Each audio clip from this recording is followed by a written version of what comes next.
hope all of you have finished the manifestation. Can you all please check and verify now? And please post here how many of you actually manifested. Take a moment and please post it here in the chat. How many of you actually did the power manifestation?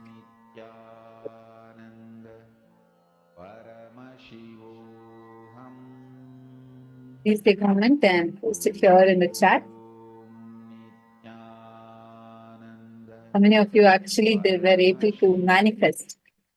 And share with us how many people experience the breakthrough and how many of you are still yet to manifest. Please post both, because now the session that we are going to be entering into, this session is going to be preparing us to have a breakthrough in manifesting wealth. How to complete the wealth restrictive practice. Let's listen to the revelation of Shanti.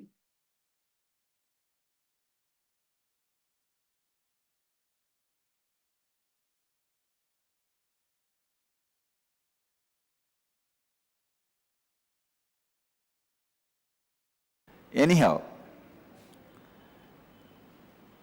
I can give you so many insights on how belief system directly affects the way you live as rich or poor. Now, basically I want you to understand, if you are not attracting wealth around you, if you are living in a consciousness not enough, there is something seriously wrong with your being. Work on that first. Work on that first. Please understand, work on that first, altering the understandings you have about wealth is a very important thing you need for creating and celebrating wealth. Please understand, grabbing is completely wrong. I am not teaching grabbing, I am teaching creating, to keep the public attention diverted. I am not asking you to become grabbers. No. Creators are totally different from grabbers. Here I am asking you to become a creator.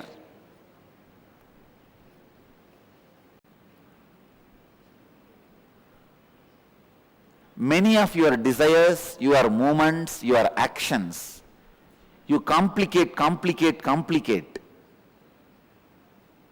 Because you have a prejudice, it cannot be solved. All of you understand? How you relate with yourself.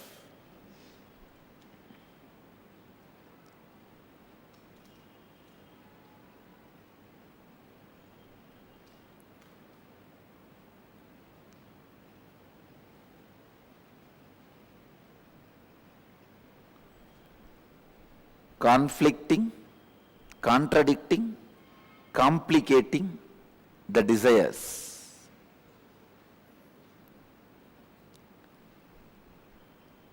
I also wanted you to understand how you relate with yourself. In two ways you relate with yourself. First, the lower identity or the lower ideas you carry about you, or the higher identity, higher ideas you carry about you. If I have to give an example, very small things sometimes you feel, no, I cannot walk 3 floors and go to my office. So I don't want that job. Sometimes very small things, you complicate it so much and you really believe it is a big problem. I am giving you one example, but look inside, you will see hundreds of examples where such a small thing, because of the lower ideas you carry about you, and same way sometimes you carry very high ideas about you, and very difficult things, very difficult for others, you finish it so easily. Because the ideas you carry about you. Now first I want you to work. I'll give you a small exercise to work on the ideas you carry about you. You felt very low and unhappy. Describe the incident and write down the experience you had about yourself. Contemplate and write down the lowest ideas you carry about you. I am not capable, I am not good enough, I am a failure, whatever you are carrying. Second, recollect the first incident in your life when you had the first idea about money. What were your first thoughts and engrams about money? Third, scan your whole life and identify if you had incidents in your life where you are left incomplete in aspect of money. Means feeling unfulfilled because of money. Write down the wounds that got created in you and in your relationships because of money. Answer these 3 questions. I'll make you understand conflicting, contradicting, complicating desires, and how the higher identity, lower identity you carry. It is almost like a bypass surgery. Please, I'll give you the example. When I say write down any wounds that got created in you in your relationship because of money, somebody asked you money, you did not give, and the relationship is broken. Or you gave money to somebody and they did not return it, the relationship is broken. Or you asked money, they did not give, and the relationship is broken. Mention all those, record all that. Then I'll give you the deeper insights. I request all of you to come to the space of listening, because the program is experiential. It is experiential, not just intellectual. I'm not going to give you some words. I'm going to transmit the experience. First, few basic truths of life. Please understand, you don't manifest your desire, you manifest your cognition. You don't manifest in your life your desires, you only manifest in your life what you believe,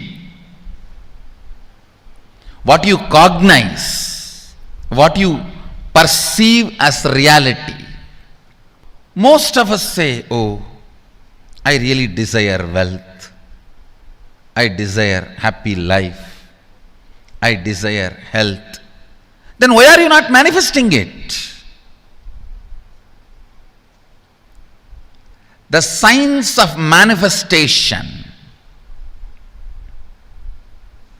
very important sacred secret you need to know is, you do not manifest what you desire, but you manifest what you believe, what you cognize, what you perceive as reality.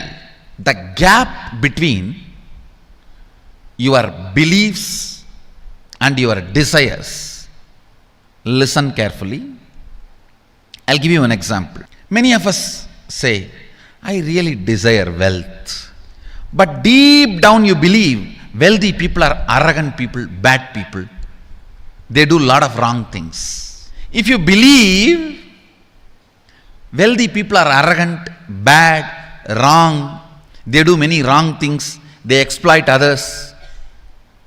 If you have that belief, how are you going to manifest wealth in your life? Understand? Wealthy people are not bad. Those people who are bad, even if they don't have wealth, they will be bad with some other reason. They will be egoistic with some other reason. They will be exploiting with some other reason. I have seen People exploit their poverty. I have seen here in the ashram many times. The way they demand, if you don't attend to their demands even 1 inch, oh, because we are poor people, you don't attend to us? I have never seen a rich person demanding. I have seen billionaires coming here. I have never seen them demanding, because by the time you make billions, you are beaten by society so much, you are polished thoroughly. You know how to deal every situation. But I have always seen, to be egoistic, to be exploiting, to be demanding, it is not necessary you have to be wealthy. But you always have an idea.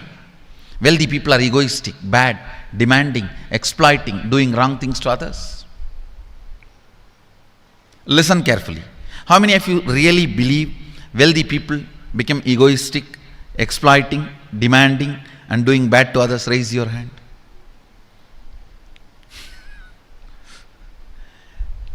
When you believe something, you will manifest only that.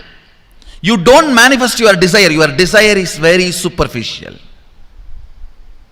Your reality is made out of the stuff called your perception and cognition, belief system. Your reality is not made out of your desire. Your desire is not the material out of which your reality is made. Your perception is the material out of which your reality is made. If you desire wealth, but you believe, perceive, cognize wealthy people are bad, or wealth is too much responsibility, naturally you will not manifest wealth in your life. The gap between your desire and your perception is what I call mental patterns. Listen carefully. You desire wealth, but you believe it's almost impossible for you. Various reasons. The fight which goes on between your desire and your belief is mental patterns. That is mental patterns. Anything you cognize, you create a certain energy field about your cognition. You attract situations, people, everything around you to make that cognition into reality. All you need is will persistence. Will persistence means not next 12 years sitting and doing meditation. No, I don't call that as a will persistence. Your decision, you are not going to give up your intention, is all I call will persistence. You can continue to be eating, sleeping, driving, doing your routine. You are not expected to sit under a tree and close your eyes and do something till your jata grows and penetrates the ground. No, I don't call that as a will persistence. Deciding not to give up on your intention is will persistence. Wealth is not even just money or currency. Money is one wealth, currency is one wealth, the assets are one wealth, and being alive, active is one wealth. All this put together is wealth. It's not just currency, it's not just money, it's not just assets, it is being active also. All the four put together is wealth. Money, currency, assets, being active. Listen,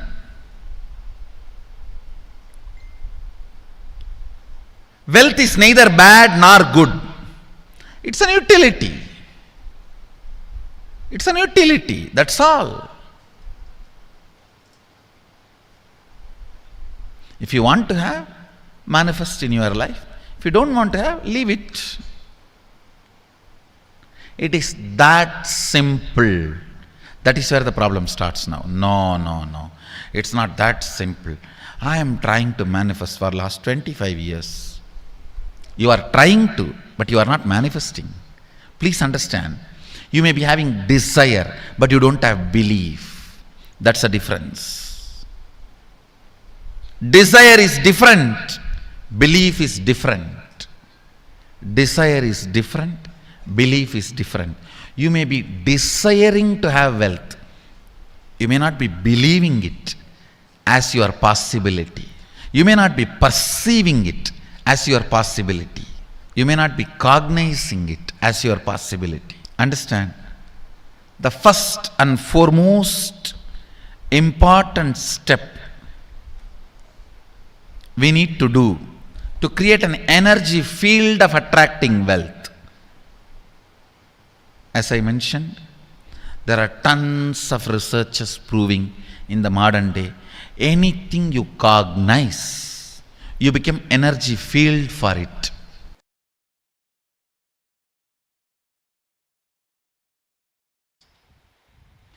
First thing, you do not manifest what you desire, but you manifest what you believe. You manifest what you perceive. You manifest what you cognize. If you cognize struggle as you, if you believe you as a struggle, you will manifest only that. If you believe, if you cognize, if you perceive you as the ups and downs, you will manifest only that in your life. So the first basic truth. So if you perceive yourself as a struggle, you will manifest only that. And you desire health, wealth, joy, completion, enlightenment, stress-free, beautiful, blissful, content life.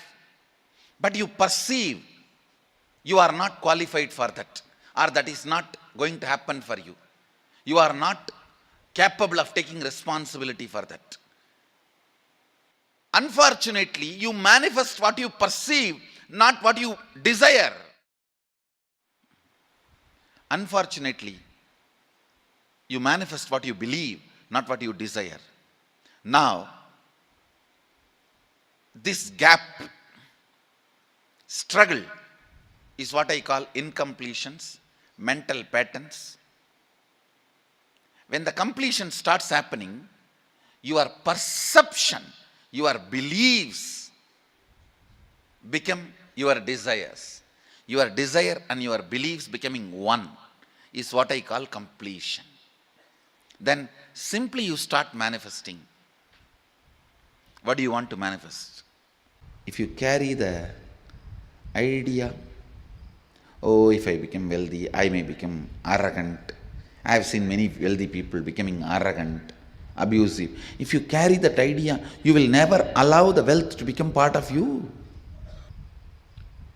Go deeper into your cognition, biomemory, where the cognitions are stored, biomemory. And remove the cognitions you have against abundance, boredom. If you complete that, you can manifest multiple powers which will just attract. Please understand, you carry certain magnetic power, magnetic energy field in your biomemory, which is responsible for attracting the type of people, situations around you in your life. Sometimes people come and tell me, I all the time attract the people who abuse me, Swamiji. Means you are enjoying it. You are very happy about that victim feeling. You think that is the best safe identity with which you can survive. No. You are not Sati, you are Parvati. Understand? Ultimately, your bioenergy, Kundalini, should be awakened by a proper method, and with that awakened Kundalini, clean up your biomemory and muscle memory. The patterns, thought currents, mental patterns, internal thought currents you carry related to your actions are stored in your muscle memory. Please listen carefully. For example,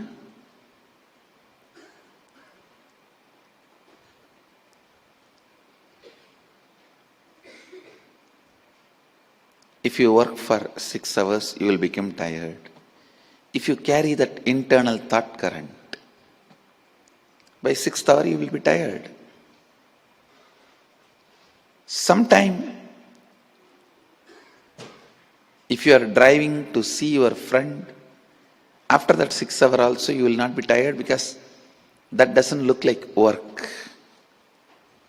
Listen, friend's house is never too far away, because the memory you are going to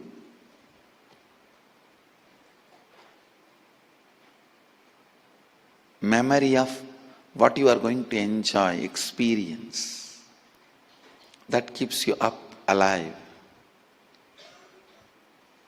and active.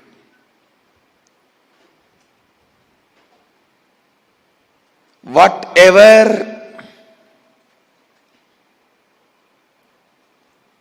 actions you do, thought currents, mental patterns you carry about the actions,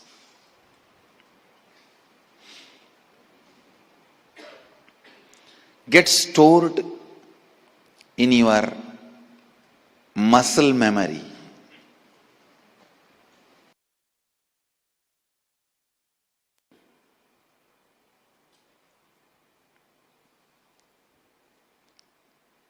Muscle memory.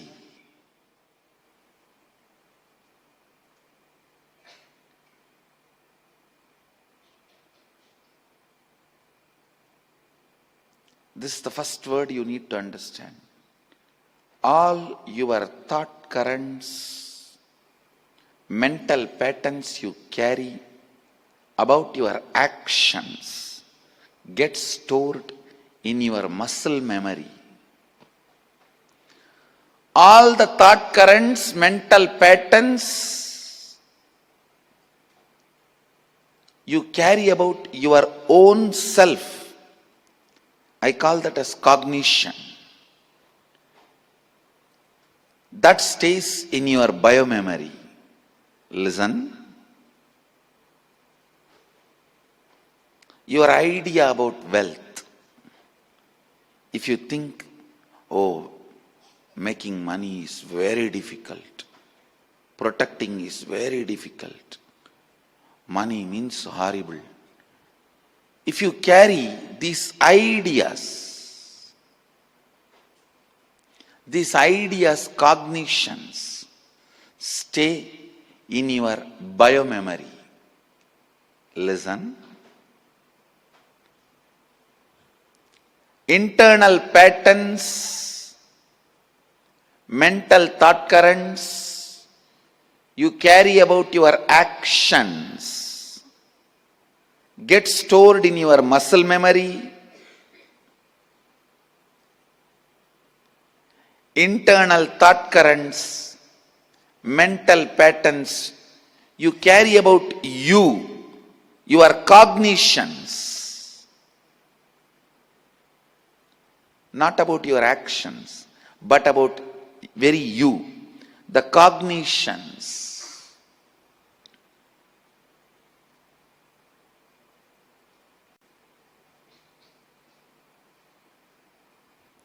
Those very cognitions are recorded in your biomemory.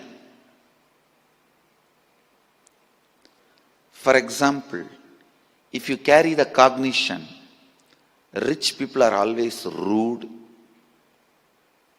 violent. That very cognition is enough. It will never make you rich. It will never allow you to become rich, because you feel, if I become rich, I may become like rowdy. I may become arrogant. Understand? The cognition you carry is very important, whether for money or for wealth or for abundance.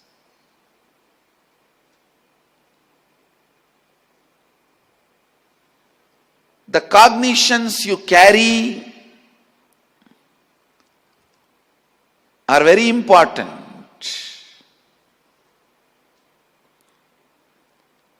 If you are attracting poverty, if you have attracted ill health, if you have attracted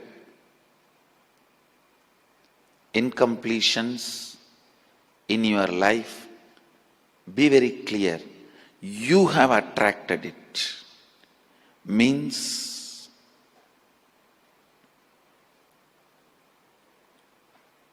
be informed.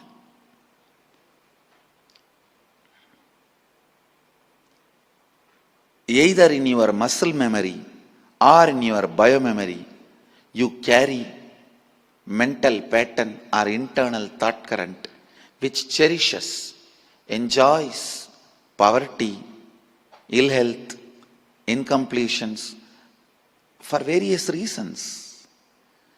You always associate that piousness with poverty. You always visualize being pious with poverty. Maybe you cherished a wrong visualization, a wrong image, a wrong thought current, a wrong mental pattern.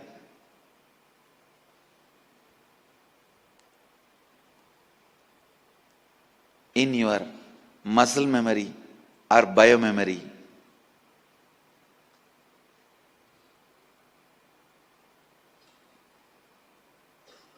In your doing cognition or being cognition.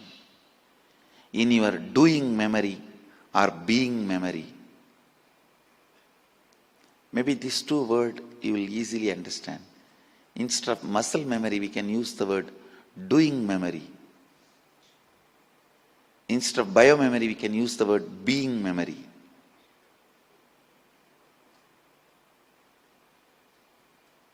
Doing memory, being memories.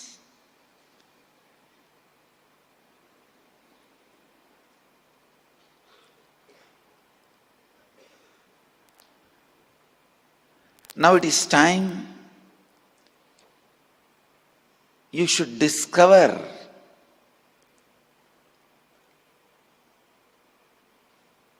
the wrong mental patterns, internal thought currents you cherished, enjoyed, entertained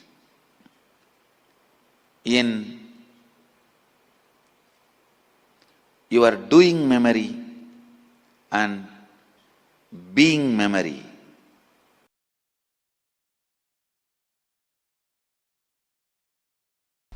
How you cognized money, wealth, what all your perceptions and beliefs and cognitions about money. Let's dig out. Let's get them out first. The moment you remember money, does it bring tremendous pain suffering, impossibility, all that in you, what is the emotion or energy it invokes in you?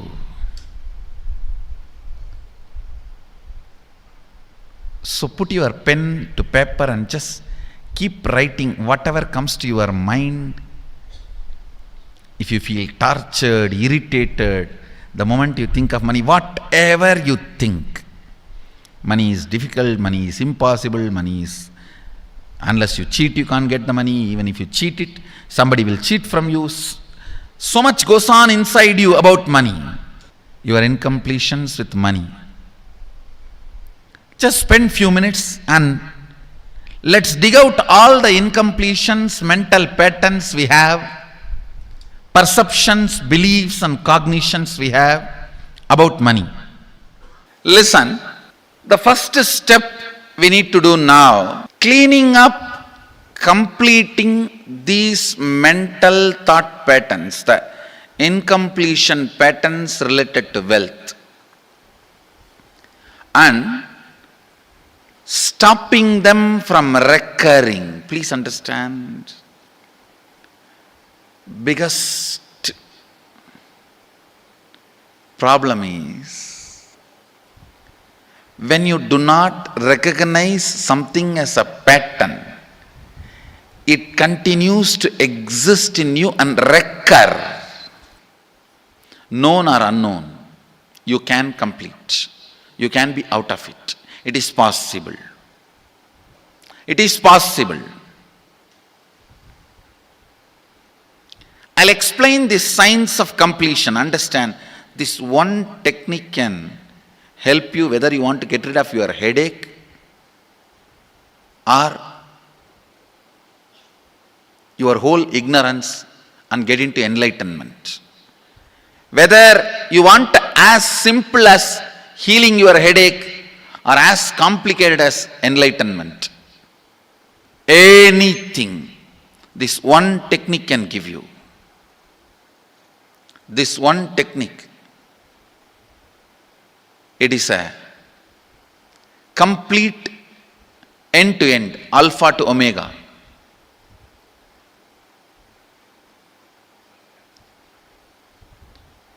It's from Sadashiva directly.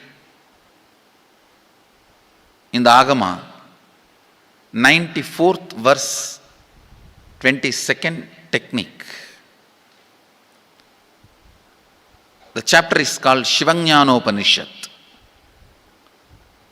and also called as Vijnana Bhairava.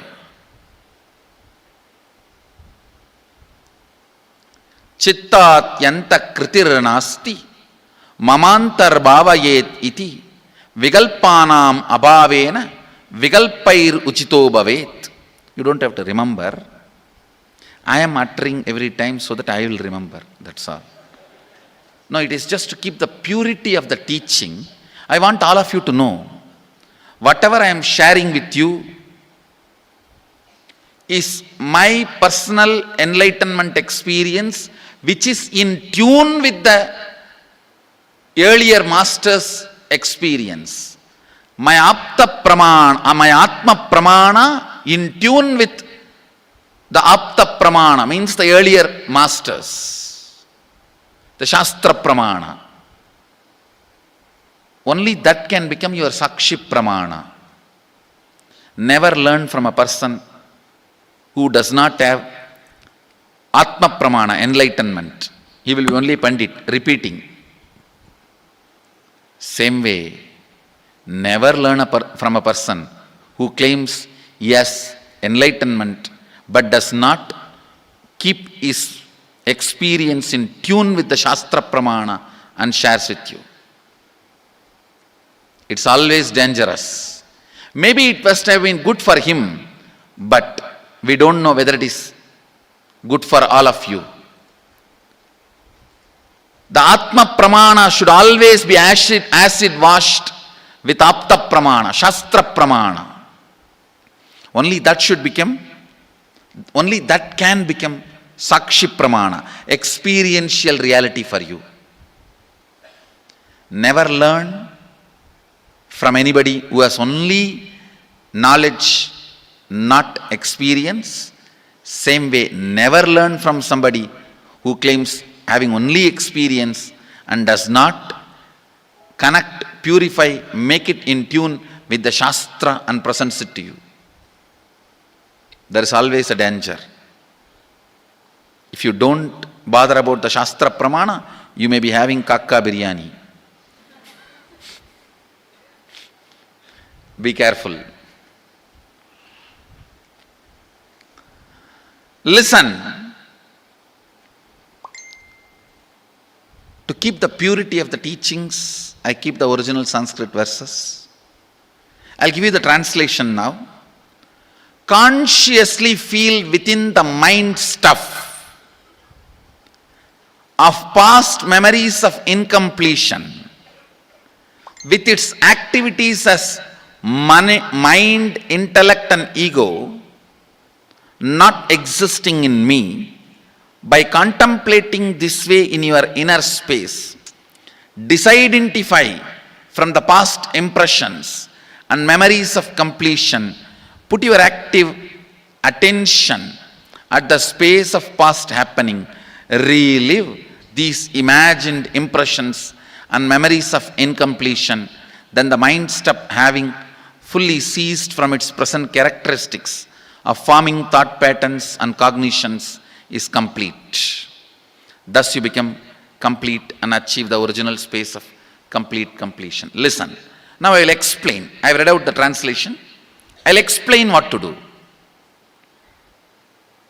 Now you wrote many of the patterns, incompletions, thought currents you are having about money, ideas, cognitions you developed about money from the young age. Do only one thing. Just go back to that same age when the incidents happened in you, the cognition started building in you, the beliefs started building in you, the idea started building in you, the perception started building in you. Relive the same situation. I am not asking you just remember. Remembering means, for example, something happened at the age of 7 which is still hurting you about money. You asked 1 rupee from your uncle and he did not give, but he gave it to his son. It's still sitting and hurting. If now you are 47, this happened 7. You being 47-year-old person and remembering what happened at the age of 7 is remembering. Forget you are 47, forget who you are now. You may be having millions. Just become that 7-year-old who asked and did not receive. For you that 1 rupee must have been almost life. I have seen people, they develop even wheezing when they were not given as simple as a chocolate or an ice cream by their friend or family or brother. I have seen. Because for a child, it may be life. Just go back, forget who you are now. Become that person. When that incident happened, relive. Just see what has happened at that time. You will see many of the unknown, suppressed emotions will break. And I tell you, many diseases will be healed. I have seen people walking out of tumors, cancers, asthma, wheezing, just by completion. Because many of your diseases have their roots in some of the incompletions of the past. When you relive, many pain parts in you breaks. Pain bodies collapse. The pain patterns melt down, which completes many other issues which you don't even remember. I have seen when people do completion, to complete the wealth related incompletions, suddenly they get into health, because the same incompletions which created wealth issues only were creating health issues. When they melt down, people become free even from both. Listen carefully. I'll repeat once more. Now you would have written so many patterns, incompletions, thought currents, ideas, cognitions. Take few minutes. Go back to each incident, each pain, each hurting. Relive, relive, relive. Don't justify what happened.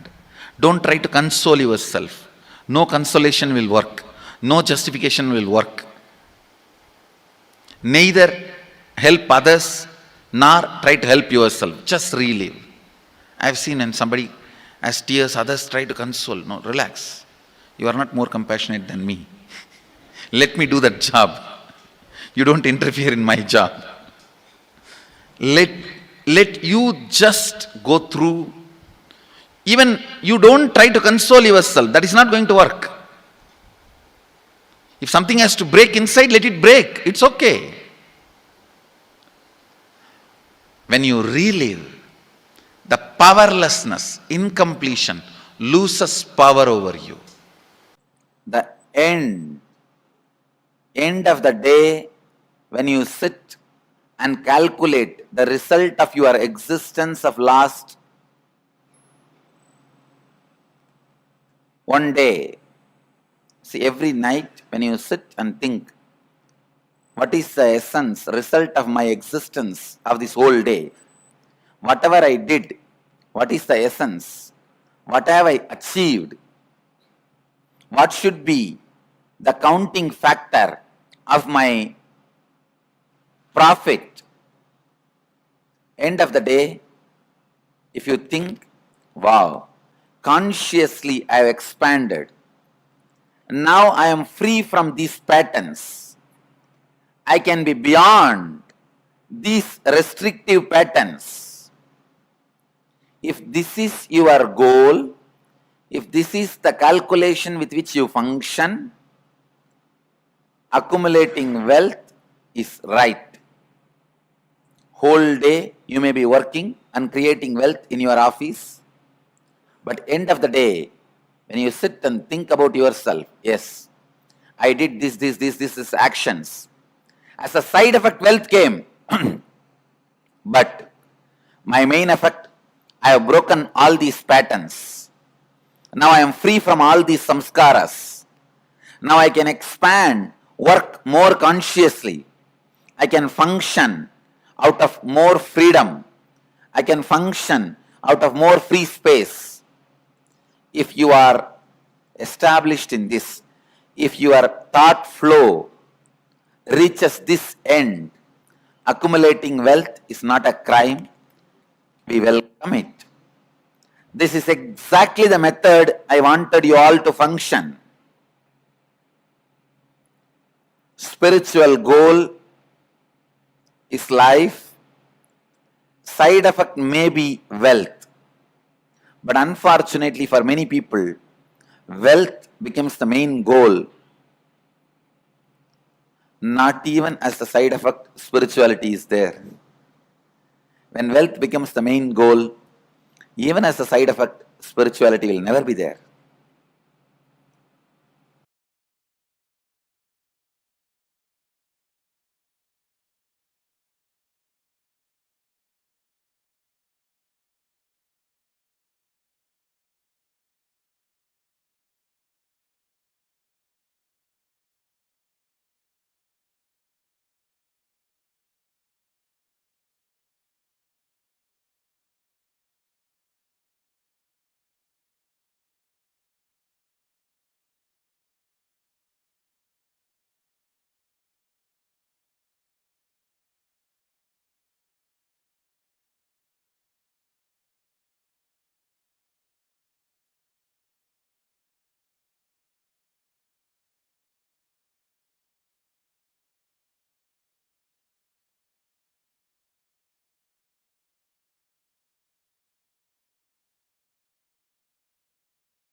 Now, what we just listened to from Swamiji is a revelation on how we all carry that wealth restricting patterns, wealth restricting cognitions, and how do we complete these wealth restricting cognitions and wealth restricting patterns.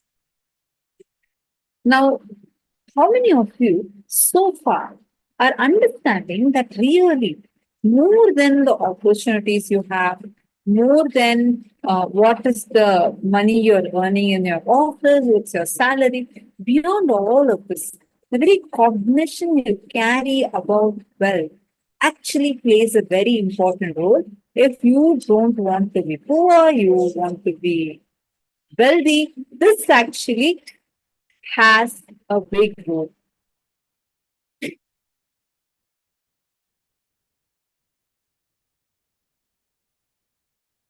Uh, okay, I see another question. Atmajyotikanandaya, you had the first manifestation breakthrough last round. Sorry, I'm just seeing your message. Congratulations for that. Wonderful. And all the participants here, can I request all of you to kindly come on camera and please post so far what you're understanding from the session. Now, how many of you are understanding your cognition matters? What kind of cognitions you're cherishing inside of you matters. Completing this wealth restricting practice. See, the incidents that might have happened probably in your childhood or like when you were really young, the kind of situations or the cognitions that were told to you and how you understood those cognitions, how those cognitions that were given to you are now being, like affecting you inside of you. All these things play a very, very, very major role in deciding whether the wealth is going to be manifesting in your life. Are you understanding? Are all of you catching this? Now, take a few minutes and describe an incident where you felt very low, unhappy, and especially like the cognitions you carry about you. See, wealth itself is not just about the understandings and cognitions you are carrying about money or about like wealth manifestation, any of those alone, those also play a big role. But the kind of cognitions you have about your own self, that plays a major role. Are you all understanding this? The kind of cognitions we carry about wealth matters. That's what decides whether the wealth is going to be manifesting more or it is not. So I request all of you to take a few minutes, sit and look in. Go back to that earliest powerless moment you experienced inside you about yourself. And what is the kind of cognitions you had? Please start writing that. Any questions in any steps, feel free to post it.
Hope all of you have finished writing this step. All of you finished? This first step is over. Now, we are going to move to the next step. See, we are fully focusing today on well time action. Okay. Now, you're going to go back to your earliest memory to recollect the first incident in your life when you had the first idea about money. What are the first engrams you had about money? For example, your mother might have told you, "Oh, we are too poor. We are not able to earn enough money. Money is too less. Money does not grow on trees. You want toys? Money does not grow on trees." And this is a universal dialogue, I believe. Money does not grow on trees. You can't buy what you need, what you want, whatever you want. You can't waste money. You all would have heard like this. Now, you're going to be recollecting those incidents wherever you've heard the first incident and the idea you got about money. Acharya, after the Atmajyoti Kanandaya has posted, Acharya, after listening to the class today, I feel that I had given up my attachment to money, fear of losing money, and greed for money. I decided to continue to expand my life, which is the primary goal of my life. I feel that my new life has begun again. Thank you, Ma. Thank you, Swamiji. So beautiful. Atmajyoti Kanandaya, I'm so happy to listen to the transformation and the shift Swamiji has given to you in your inner space. From this powerful space, even if you just decide you want to manifest certain amount of money, it will just manifest without you having to have fear or greed. Understand, it is like you have the perfect clay that is there inside of you, and you're now going to use that clay to mold the reality the way you want it. Okay, so now let's all get back to this. I request all the participants to go back to the first incident, the first cognition you started carrying about money. Please start now. Come on. Ma Anandeshri, Ma Mahasadashivananda, Ma Yogananda Rupini, Ma Edin, all of you. Ma Deepthi Viranti, are you there? Please come on camera. Ma Cecilia Lee. Ma Cecilia Lee, if you are able to hear, please kindly come on camera.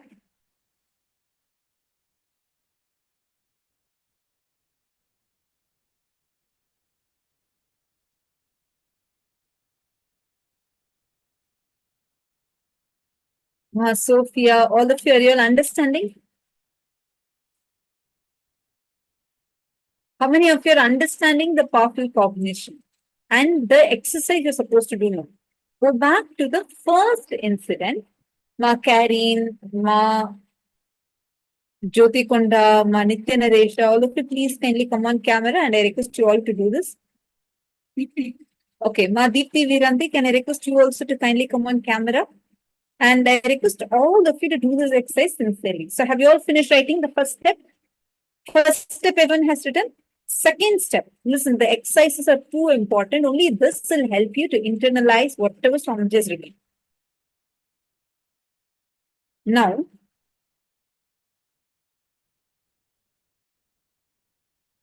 Ma Sophia, sorry, I'm just seeing your message. Are you all right now? I'm just seeing a message regarding the earthquake. Are you all right?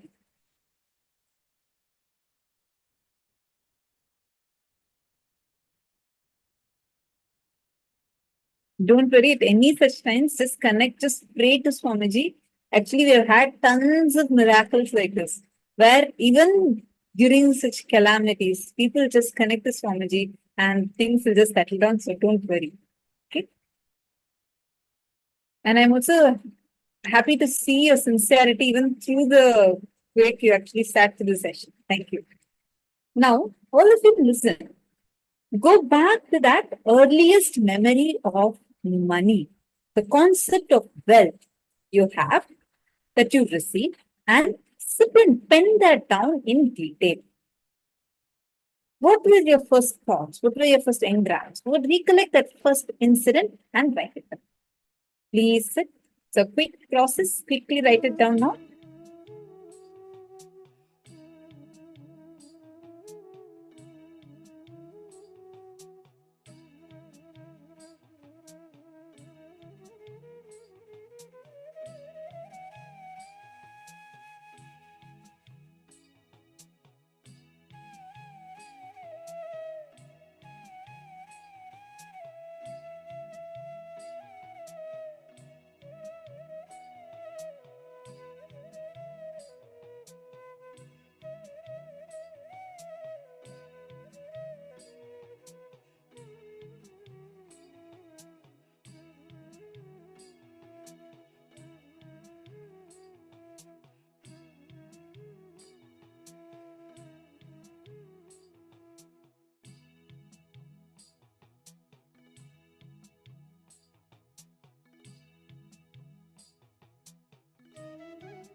Hope all of you have written this down elaborately.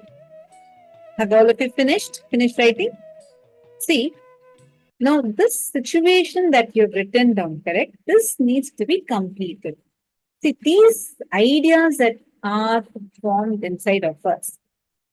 Now, what you're going to do is you're going to scan your whole life and identify if you had incidents in your life where you are left incomplete in the aspect of money, means feeling unfulfilled because of money, like some wounds created in your relationships because of money. Somebody took money from you, never returned it back to you, or the company that is supposed to pay to you never paid to you, they cheated upon you, or you were insulted because you were not having enough money.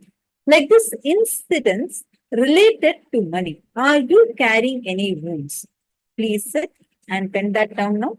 I request all of you to do this sincerely. How many of you are doing it? Please show me a thumbs up. Please kindly show me a thumbs up if you are doing the exercise. Great. Sit down now and kindly pen this down.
All of you have. See, if you're taking more time, it is okay, but sit and write it down. Sit and please write this down. It's too important for all the participants. Just sit and write down, scan and write down what all are these kind of incidents. Understand, you do not manifest what you desire. You manifest what you believe. You manifest what you perceive, you manifest what you cognize, not what you desire. If you cognize struggle as you, if you believe you as a struggle, you will only manifest that. So sit down and pen down all the perceptions, beliefs, cognitions that you carry about money. For example, money is difficult to earn. Oh, people will respect me only if I have money. Money can break or make relationships. And for each of these cognitions, write down what is the exact incidents that are related from where you started developing this cognition. Take a few minutes and please pen this down.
Now, for each of these incidents that you are writing down, the perceptions and cognitions you're writing down, write down the incidents from which these perceptions and cognitions developed in you. The moment you remember money, does it bring in tremendous pain, suffering, impossibility in you? What is that emotion? What is that emotion that's being triggered? Please pen that down in detail. See, now all of you have written down so many patterns, so many incompletions, so many thought currents, right? Do only one thing. Just go back to that same age when these incidents happened to you in your life. exact same age, whatever cognition manifested inside of you, start writing that down. I request every single participant that is sitting here to take a few minutes and do the steps sincerely. First, all the cognitions are written down now. Write down the incidents and the ideas, the power lessons that you're identifying the moment you remember money. Please spend that down in detail. Go back to that same incident where you experienced this cognition, this power lessons inside, and sit and complete with that. Relive that same situation. This is part of today's homework. I request all the participants to sit with this and go through the intense completion process.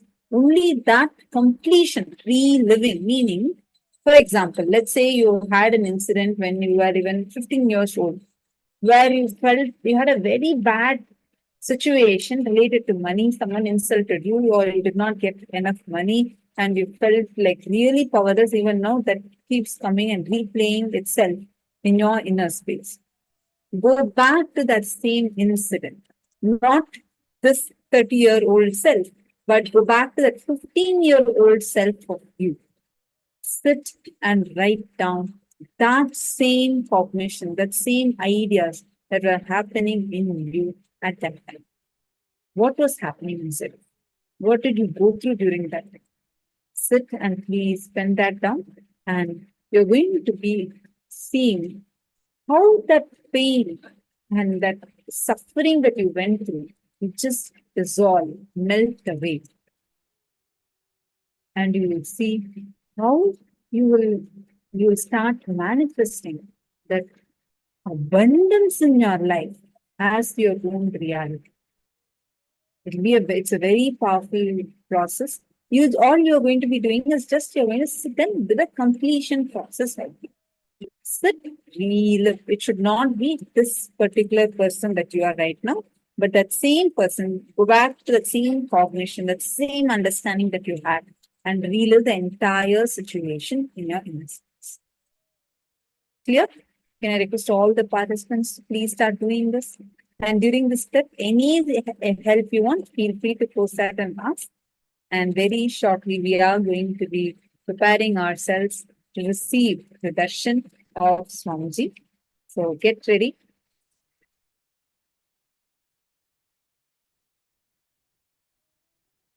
Now we are going to be entering into the next session about what is the goal of money, or what is the goal of your life? What is the lakshya?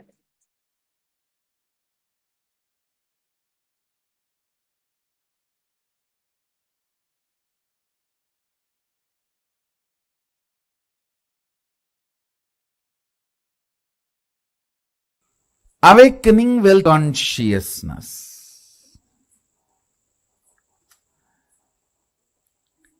Let me describe fundamentally what is wealth as per the reality. Understand?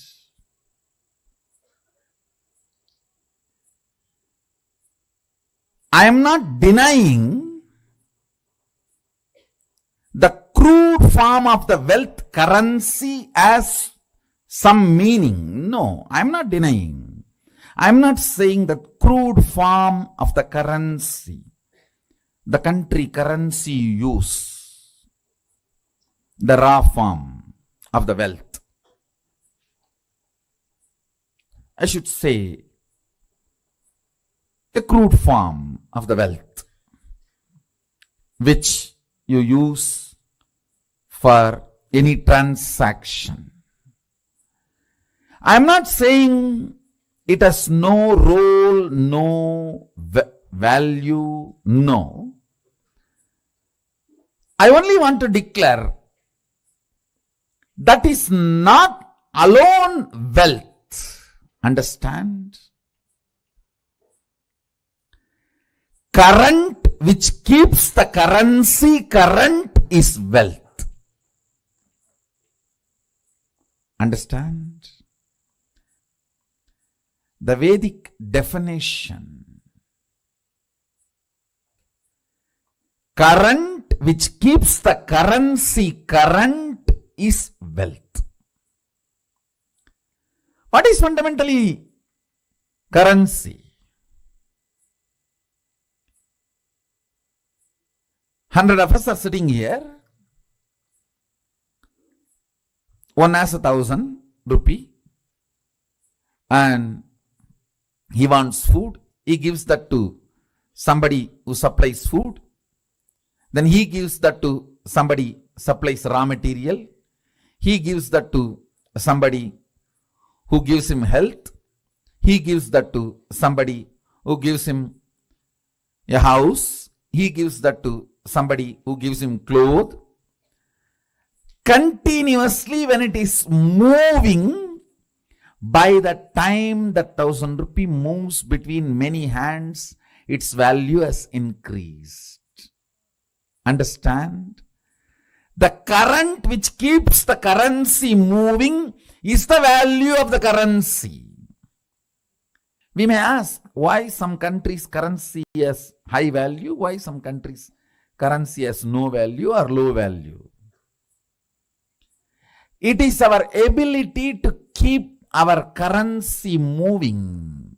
The current which moves the currency keeps the value for currency.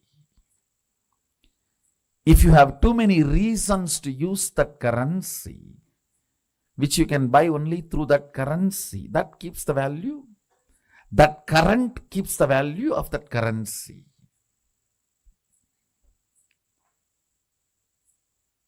Mahadeva, Sadashiva, the greatest economist, defines wealth. Understand? You will never look at Mahadeva as an economist. Understand? He can wear ordinary Rudraksha bead which has no value. Because he wears it, becomes a trend, fashion, millions wear, and that becomes a valuable commodity now. Many of you don't know the Rudraksha I am wearing, that is more valuable than the gold covering it. It is highly praised than the gold covering it. You will not understand the economy of Mahadeva, Sadashiva, till you understand the real wealth. The economy of Vishnu is different. Whatever is valuable he wears. The world's largest gem, Shamantaka, is on his chest. Miss Universe is his wife. The best flight, Garuda, is his vehicle. But with Sadashiva, if you see, all the things useless for society, Basma, from the Smashana, that is his cosmetics. And the Rudraksha, which nobody touches, which is falling from the trees, some bead, that is his jewelry. Snakes, which nobody goes near, is his ornament. All the things he uses. Understand? He is making a statement about wealth. If you read Agama, his words, beautifully describes wealth in multiple places. Our ability to be intelligently active is wealth. Understand, intelligently active and constantly contributing. I'm not saying don't accumulate currency, but I am saying fundamentally understand the concept of currency, then start moving your life and others' life. Then you will understand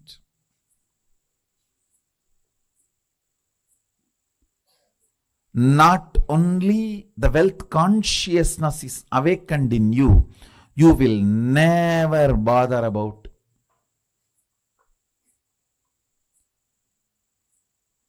incompletions related to wealth.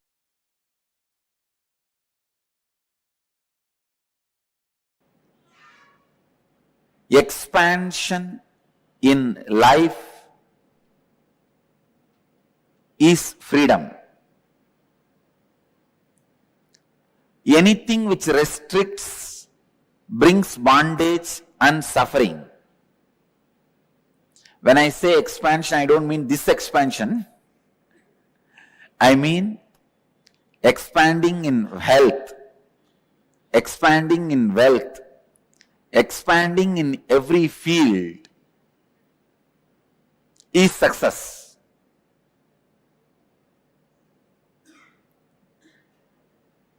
That is life. But there are many patterns which stops the expansion, restrictive patterns, which restricts you in your health and wealth. Please understand. There are thousands and thousands of engrams. Engram means engraved memory. Thousands and thousands of engraved memories, thought patterns in you, which are restricting you experiencing the ultimate, which are constantly showing you that you are not ultimate and you cannot expand by giving foolish, self-created, restrictive circumstances. Never ever think circumstances are more powerful than your reality. No. Our reality is more powerful. Our capacity to create the reality is more powerful than any circumstances. Let me define engram. Engram means a memory gets into your system, makes you work in the same way, even if you don't want. For example, you are addicted to smoking or drinking pattern. That engram gets into your system very strongly.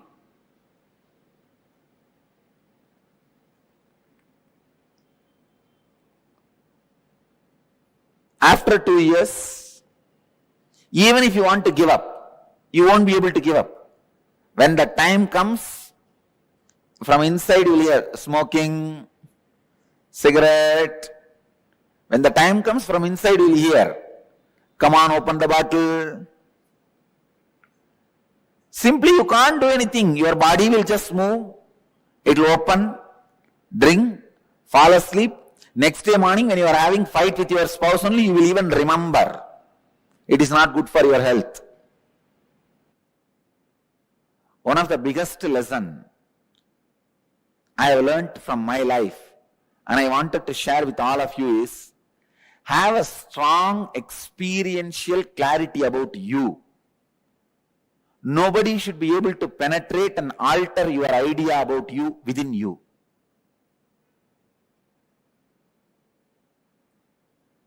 Constantly, if people tell that you are a miser, you are a miser, you are a miser, you are a cheat, you are a cheat, you are a cheat, you should not start believing it. That strong clarity about yourself, if you just have that, that's enough. You won the game of life. Nothing else can protect you other than the clarity about you. If that is there, nobody can harm you. Please understand, you are so weak, when people around you doubt, you also start doubting you. That's one of the biggest weakness human beings carry. Destroying others' opinion about you is not that big failure. But if you are also influenced by the others' opinion about you, you are a failure. In my case, the only reason I won the game, they lost the game, is they are able to convince the whole world about me, but they are not able to create one doubt about me in me. Have a strong fort nobody can take away your kingdom. Strong fort means in your inner space, be authentic and clear about what you are and what you believe, what you want. Many times, in you, when the clarity is not there, when you have restrictive patterns,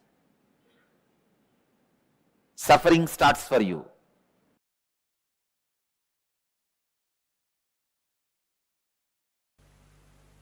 Only those methods of grabbing, stealing, robbing is wrong, sin. Otherwise, creating wealth, if you are contributing something directly to the people, universe, if you are grabbing from others without contributing anything, that is what is sin. So creating wealth is intrinsic part of life.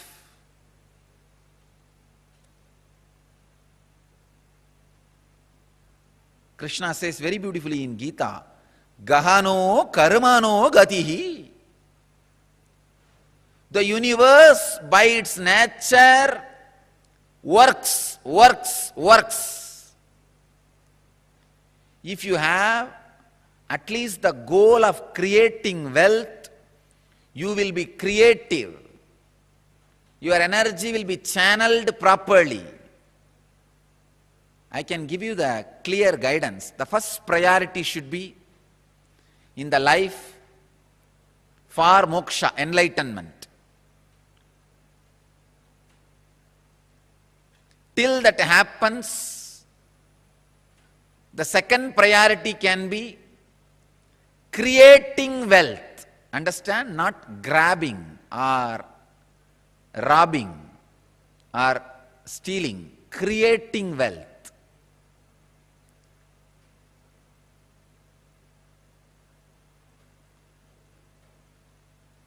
Anything else is a third priority. And I don't want to talk about third priorities. Creating wealth makes you non-violent because you will be too busy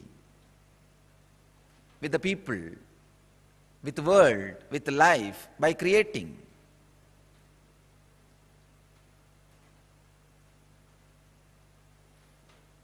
First, remove the guilt about wealth from your inner space. Second, understand the expression of life through you is equivalent to the wealth you create, not grab, you create.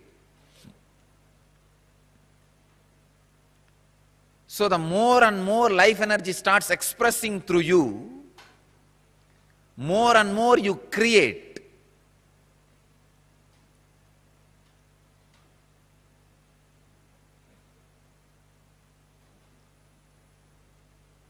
Life energy expression and wealth is one and the same.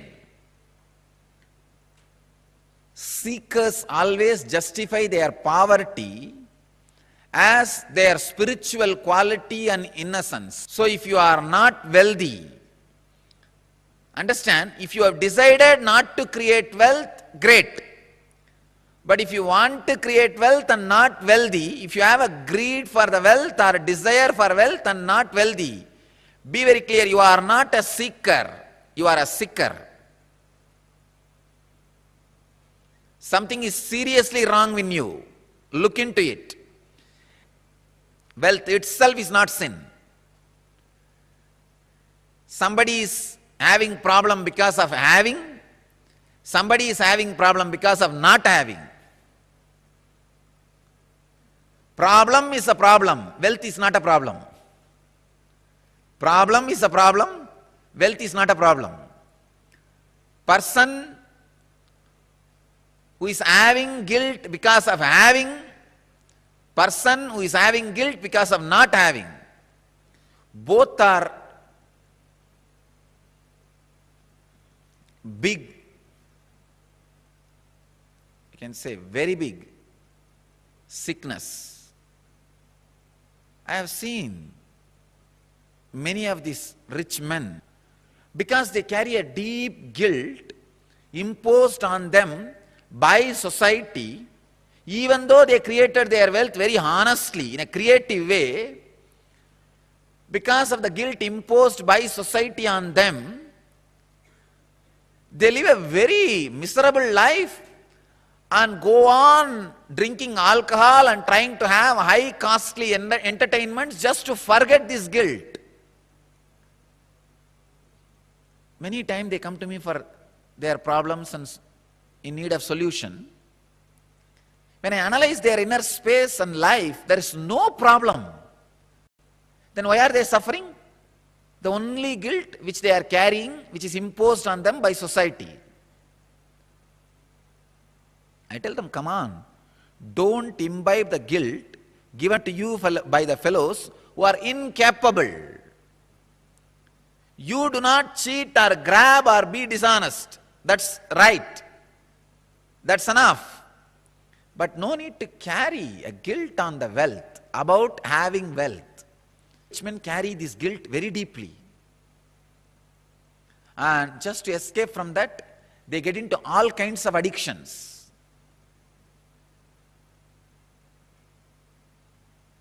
And their life is hell as a fellow who doesn't have money.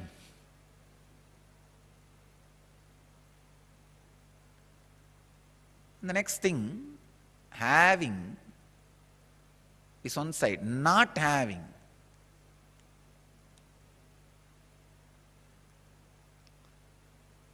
This is a very funny side. Having the desire to have wealth, not having it, but giving a valid reason why they are not having it.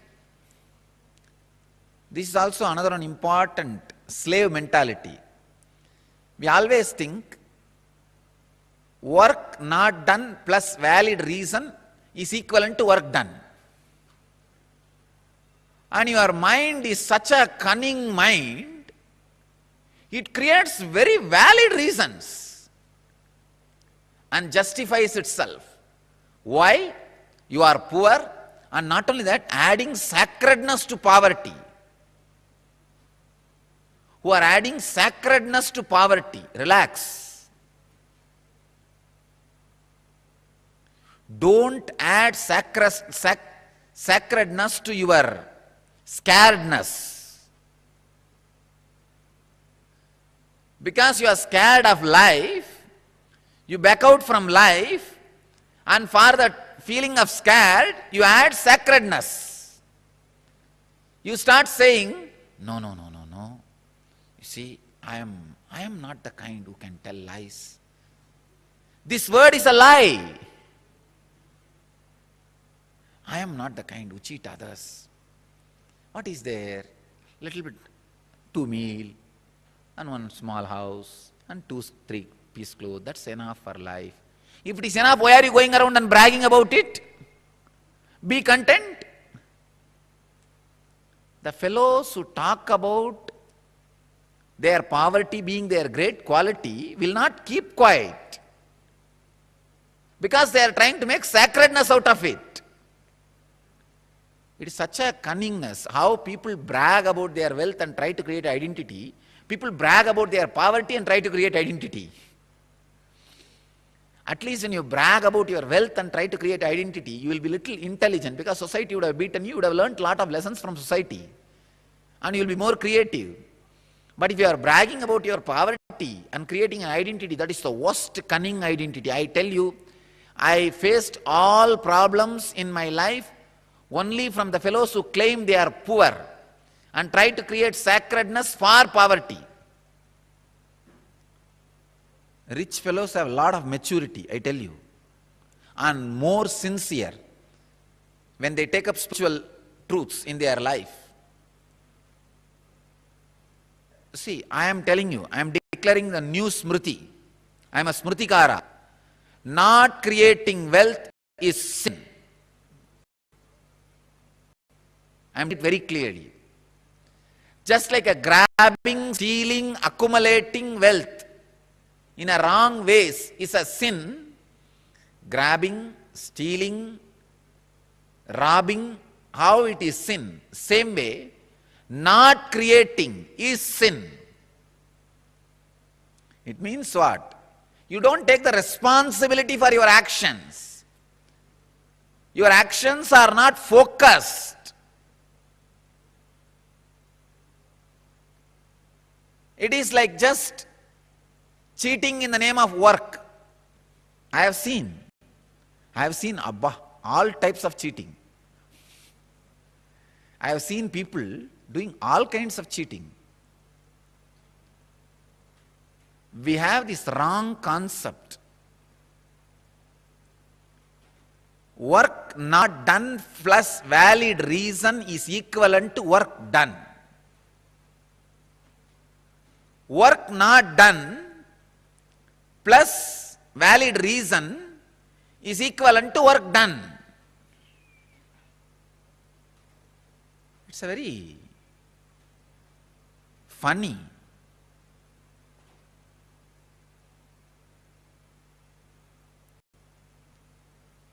Especially these Vedantis.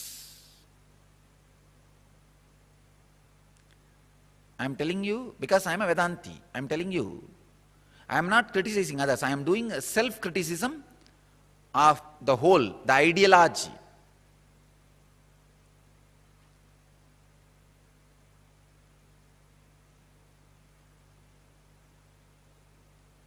Vedantis missed to give a right understanding about wealth to society.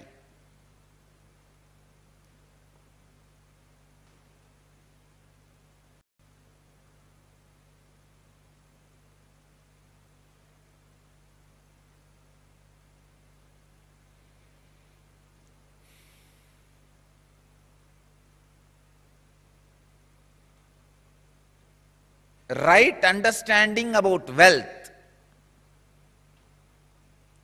is life.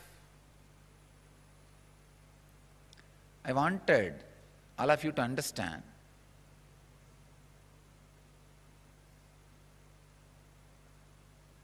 Donating or doing charity is nothing wrong, great. Sharing is nothing wrong, great. But being cheated is something seriously wrong. People tend to mix being cheated and charity together. No.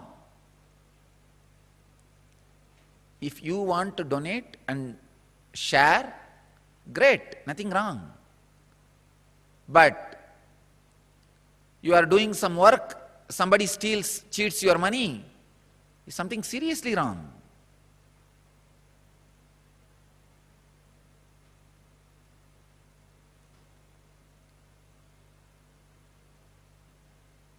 Be intelligent.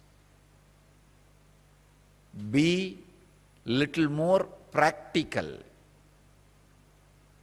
Stop the mental blocks and a deep hatred you carry for work.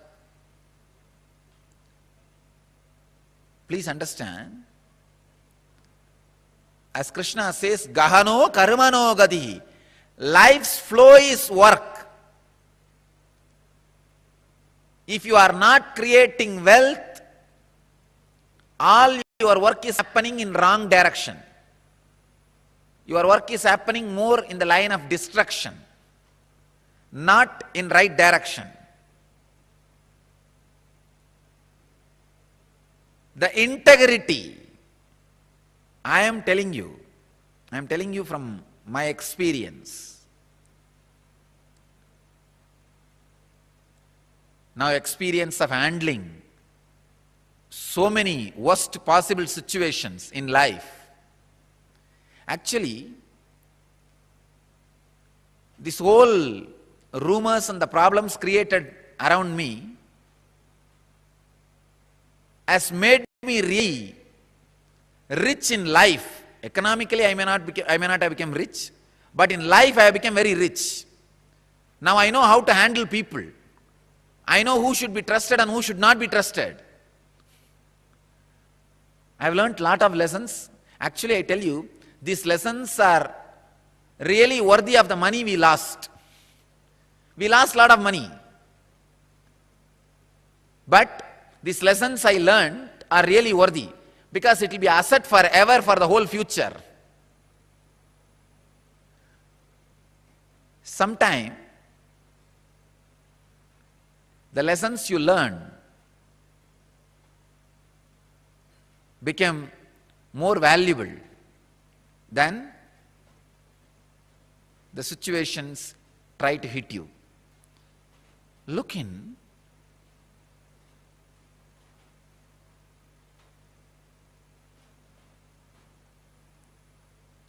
Remove the deep hatred for work. See, life is by its nature flow. If you create wealth, at least it will be directed in one line of creativity. If you are not creating wealth, be very clear. One, you will be spending all your time in destroying something, somebody, or you will be spending all your time in fighting with you, in depression. Fighting with your own self. Morning half an hour you will argue whether to create wealth or not. Evening half an hour you will argue whether to create wealth or not. Morning you will argue, I should create wealth. Evening you will argue, no, I should not create wealth. And night you will fall asleep. Between the morning and evening, again you will be spending time in eating. That's all. After 20 years, what you have done? No, I debated morning whether to create wealth or not. The side of creating. In the evening, debated for not creating. Finally, nothing has happened. Life is wasted. That's all. Not having wealth is a wrong mental setup. Awaken the creativity in you. Remove the hatred for work, creativity.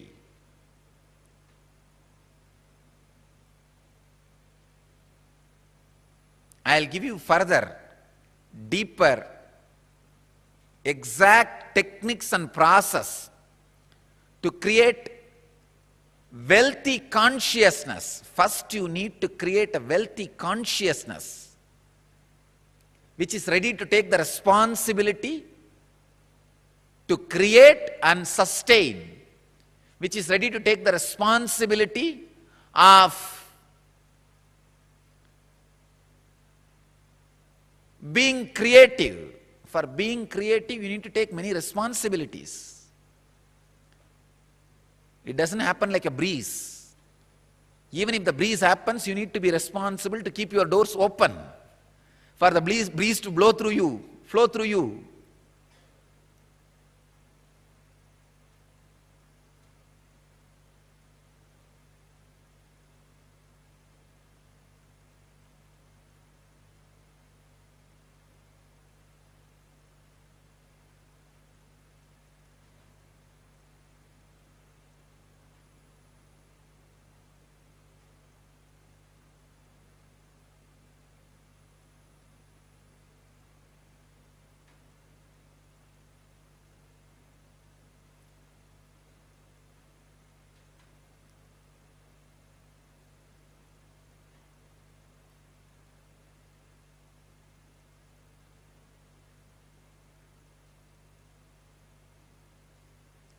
Yan Kriya is a direct technique, method, process for creating a wealth consciousness in you. Of course, now I am developing a clear procedure and process, techniques and technology for creating wealthy consciousness in you. That is what I am offering as a N Wealth program. As on now, we don't have time to to dive into all the aspects of wealth, I'll give you the Vedic way of wealth management, creating and sustenance. In Vedic tradition, we have two major gods representing wealth, Kubera and Lakshmi. Kubera is a guy who holds stock market. Lakshmi is the bank circulating. Lakshmi gives, circulates. Kubera holds, sits on it. Treasury and currency. We have another two dimensions of wealth in Vedic tradition, Sanganidhi, Padmanidhi. Understand? Padmanidhi means flowered wealth, like a lotus, created. Sanganidhi means conquered wealth. Flowered wealth, conquered wealth. Conquered wealth is not robbed wealth. Please understand. Conquered wealth is not robbed wealth. It is not like a Gajni Muhammad coming to Somnath temple and robbing the whole temple, grabbing all the gold and taking it away. No, that is not Sanganidhi. Sanganidhi is conquered from the natural sources. Padmanidhi is made to flower from natural resources.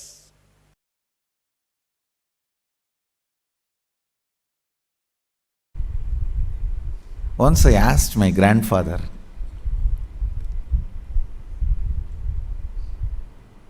is really such a person of charity. Every day in the night time, when he finishes his accounts, I learnt this habit from him. Even if it is 1 o'clock, 2 o'clock in the night, those days there is no computer and all. It was only in the notebook. Only after signing the ledger, completing the accounts of the shop he was running. He was running a rice mandi, wholesale rice godown. Only after completing the ledger, signing, he will go to bed. I learned that habit from him. And the most important thing, he had a box. On that box, there will be a board called Magame Bandu. Means 10% of his net income, he will put it in that box every day. That is kept for charity. So any temple function, religious function, temple inauguration, annadan, anything, people will come. When they come, based on their function level or expense level, he will give donation.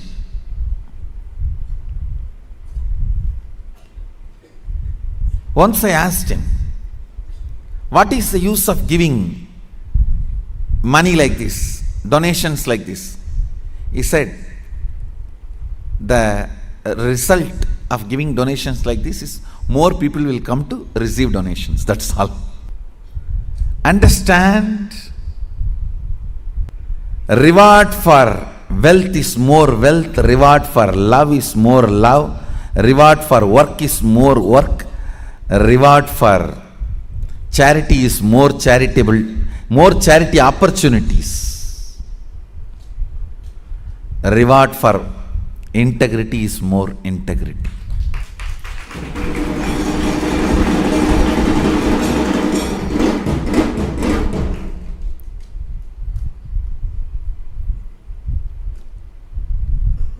Cognizing the joy integrity brings in you, the powerfulness you experience through integrity, cognizing integrity is the ultimate no blind spot shrewd strategy for life. As I said, your plans are two cunning strategy. Integrity is three cunning strategy. Mukkan strategy.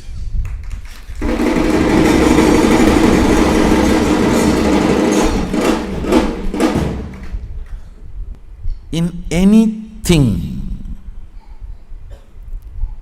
whether your relationship with your body, your relationship with life, your relationship with existence, your relationship with the ultimate source, your relationship with society, your relationship with humanity and its laws, in every level, cognize integrity as your strategy.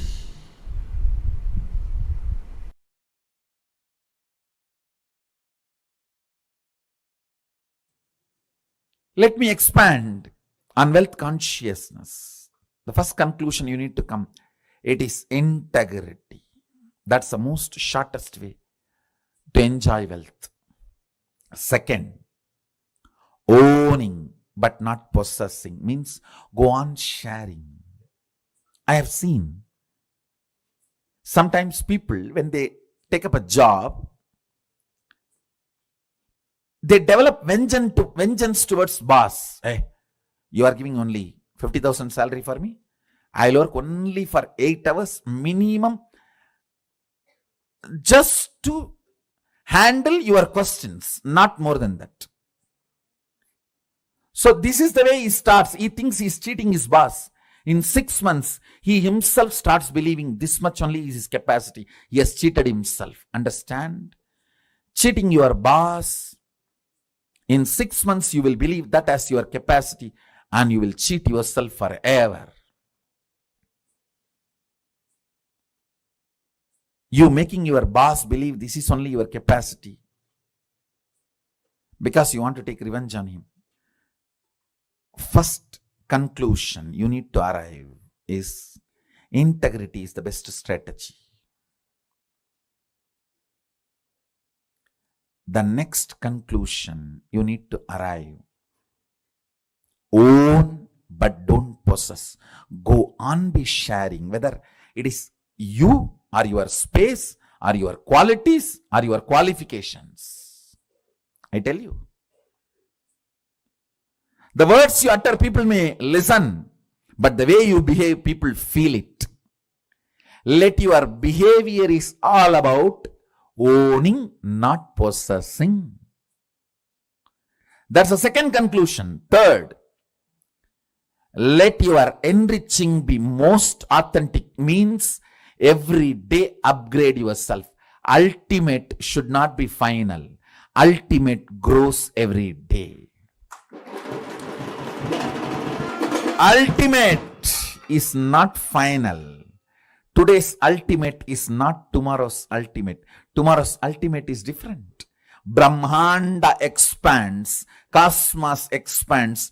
For you, something is ultimate today, which is not ultimate tomorrow. It expands. So, go on becoming authentic in your sharing, enriching. Next, important conclusion, do not feel shy to encourage people to support you back to enrich the world. Be confident, courageous about what you are doing.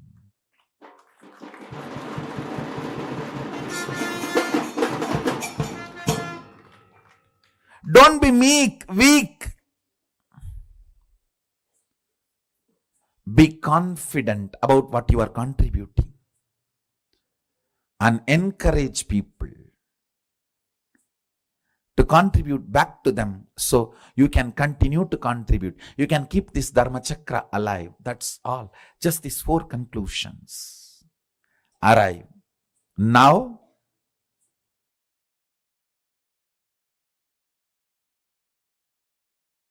I'll tell you one small powerful cognition.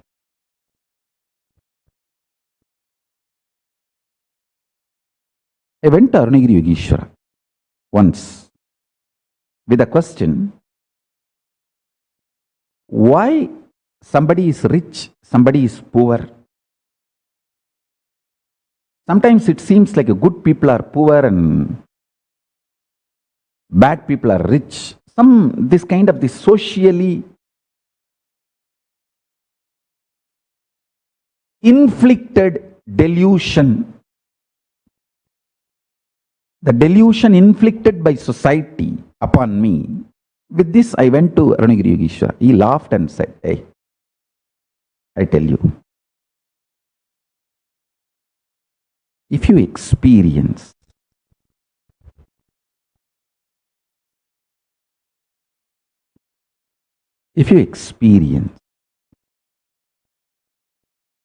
this whole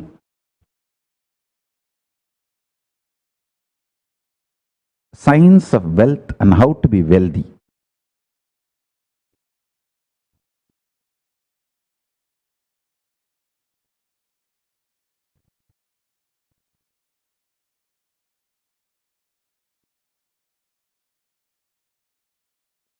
all the society's ideas about wealth, deluded ideas about wealth, everything will disappear in you. I'll give you simple, straight teaching." I said, "That's great. Please tell me, what should I do?" He gave me one word: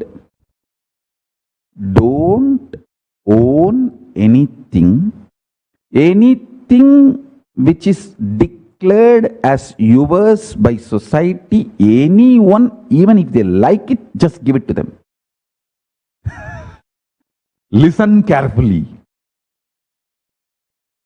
I lived this, even now live it.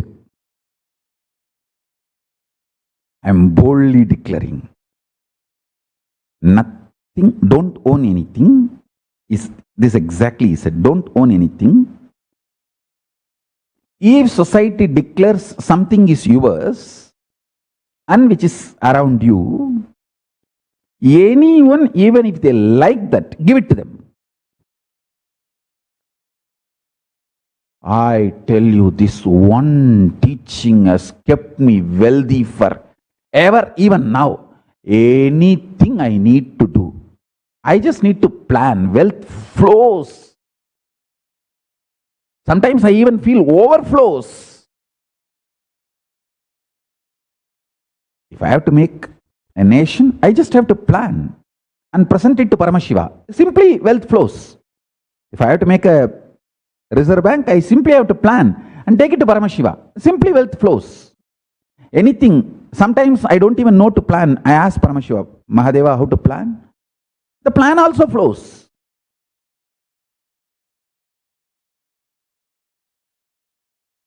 Listen. Please come to the space of listening. Listen. I told you the purpose of this program is two things. One, to clean up the incompletions, patterns you carry about wealth, and create a right space, a powerful magnetic energy center in you to attract wealth, situations supporting you to create wealth, people supporting you to create wealth, making you like a magnetic energy center for manifesting the wealth the way you want. Listen, I have done only first step yesterday. Today I will do the second step now.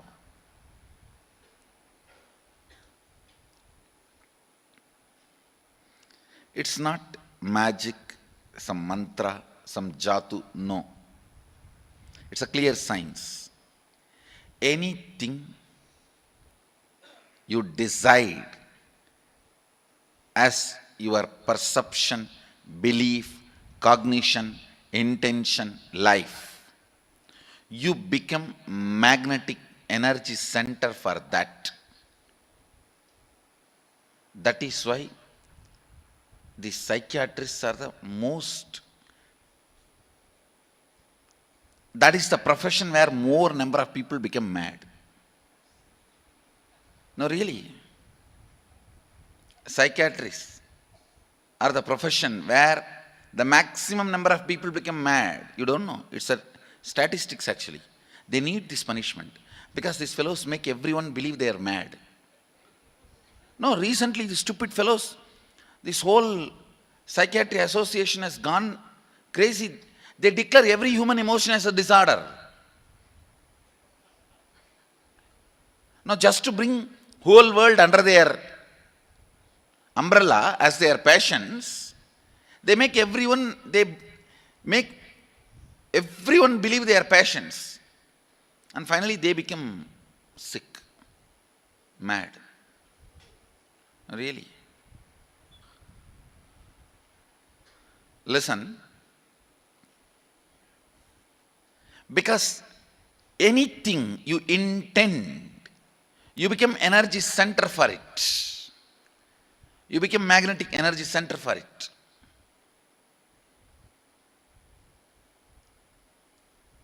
Now, consciously decide what do you want to manifest in next 3 months in your wealth field. Please understand. Now I am going to awaken your Kundalini Shakti and concentratedly make it flow in the direction of your wealth. I'll make your intention now as an energy field for you. Next 3 months, don't even plan for some 30 years, no. Next 3 months, what do you want to do? Don't even plan with your abilities. Here, just your abilities are not going to be working. My abilities are also going to support you. So don't have the restriction based on your ability. You write clearly what is your intention, what is it you want to manifest in next 3 months in the field of wealth. Whatever you think as wealth, sometime you may think more than money, currency, some person as a wealth for your life, or some situation as wealth for your life, or some being active, or whatever you consider as your wealth. Sometimes people feel even extraordinary powers as your wealth. Whatever you consider as your wealth, you want to manifest, attract in the next 3 months, please pen down. Decide very consciously, because I am going to stream your Kundalini energy into this thought current, into your intention. So it will become reality. Please do not take it light.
let me openly declare, all my last 26 years of life, to design this Reserve Bank of Kailasa, I just started simply Googling.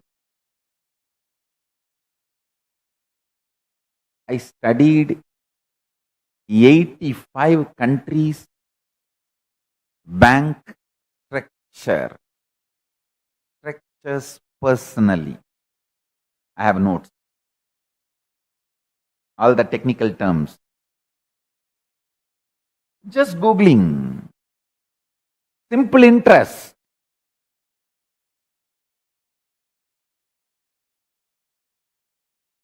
And then mapping them to Agamas. How Agama describes these concepts, I tell you, end of the day. So many people are praising, oh, brilliant idea, gold-based currency. Hey, only 100 years before these countries' currencies have become popular. Before that, the whole world was following only Hindu economy. Hindu economy is simply on gold. Over.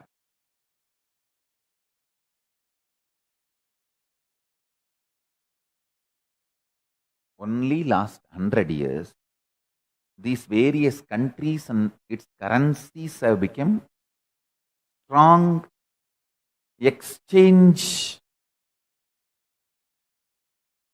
mechanism. I'll use the word mechanism only. I will not accept the currency as organism. It's just a mechanism. Organism should have its own independent intelligence and life. It's only a mechanism, regulated. I tell you.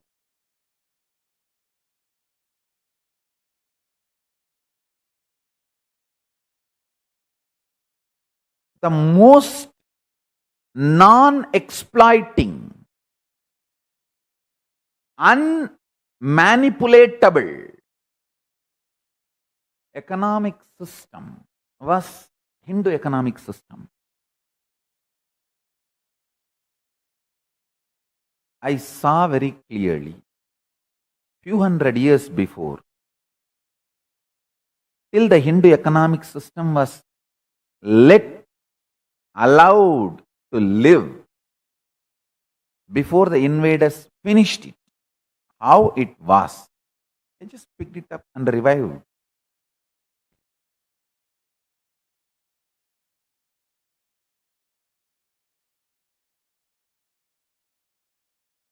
Just simple interest, simple involvement. Listen. Simple involvement, simple interest,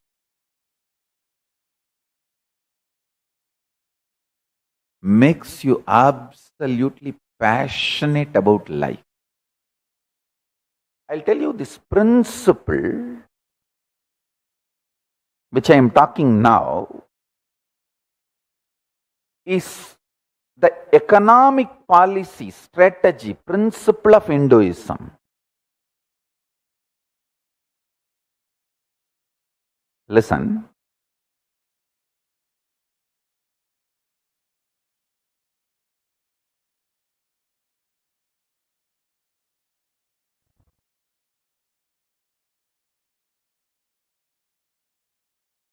The Hindu society, civilization, is focused on Jivan Mukti, enlightenment, moksha. Whether it follows the Shaiva tradition, Ganapatya tradition, or Sakta tradition, or Saura tradition, or Gaumara tradition, or Guru worship, Sampradayas, or Vaishnava Sampradayas, any Sampradaya. Basically, the ecosystem, a civilization, Samasthana, is focused on enlightenment.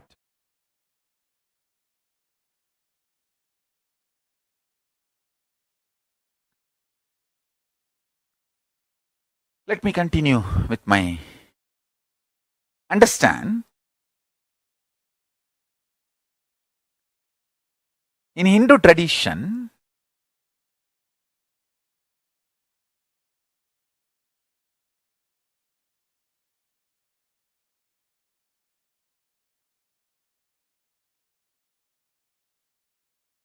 The economy is 3-layer: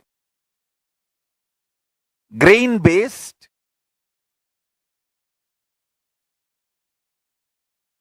metal based,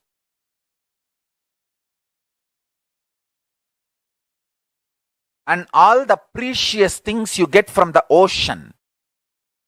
Pearls, those based, those items.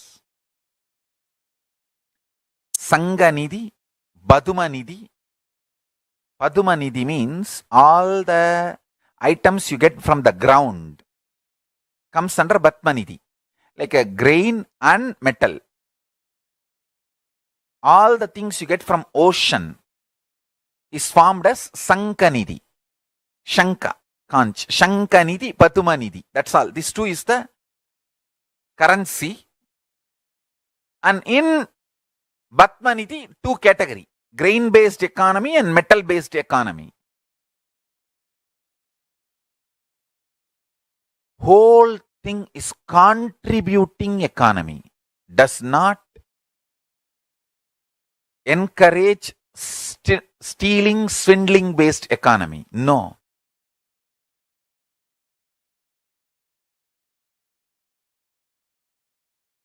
The Hindu dharmic economy principles.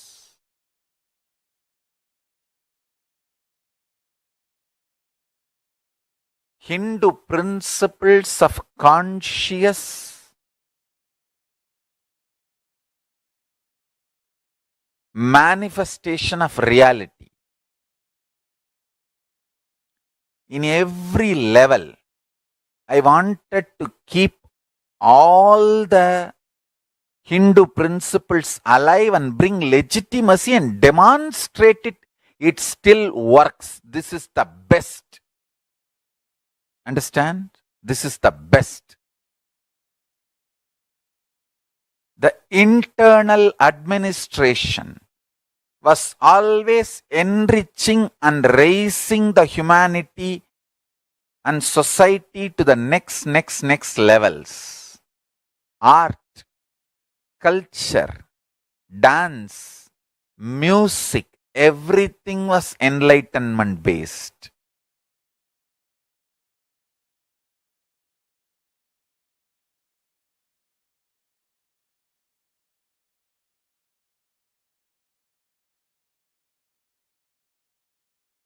Everything was enlightenment based.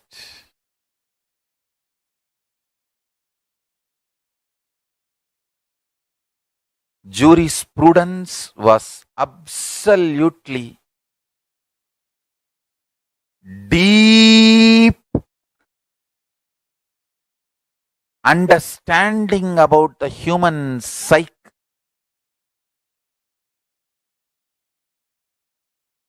With a tremendous understanding about the human possibility and human existence. It was always prone towards prayaschitta, not punishment.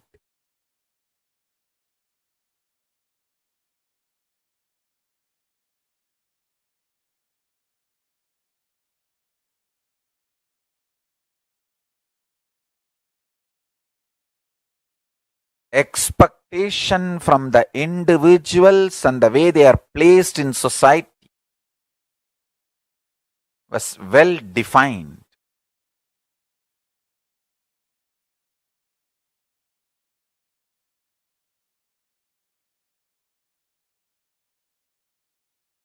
Nobody was kept in fear. No way the law can be used for taking revenge. Nobody can be punished for ignorance, because educating the citizens was the responsibility of the king.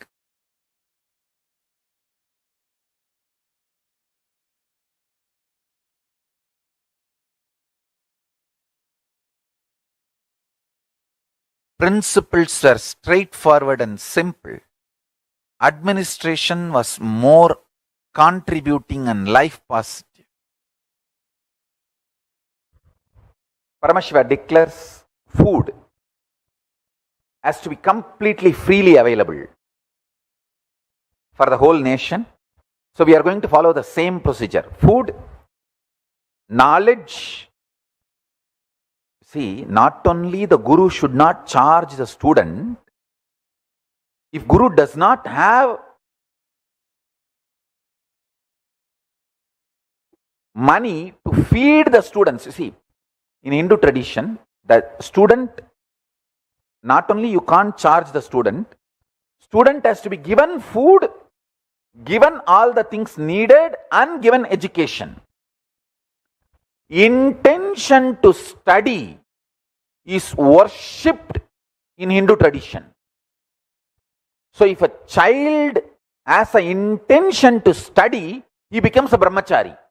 So from that moment, the Hindu society is responsible for giving food, shelter, education, everything needed for that brahmachari. The guru is responsible for providing everything to a brahmachari who want to study. If guru does not have, if guru is not wealthy enough, he has to go for bhiksha. He is allowed to beg. And brahmacharis are also allowed to beg.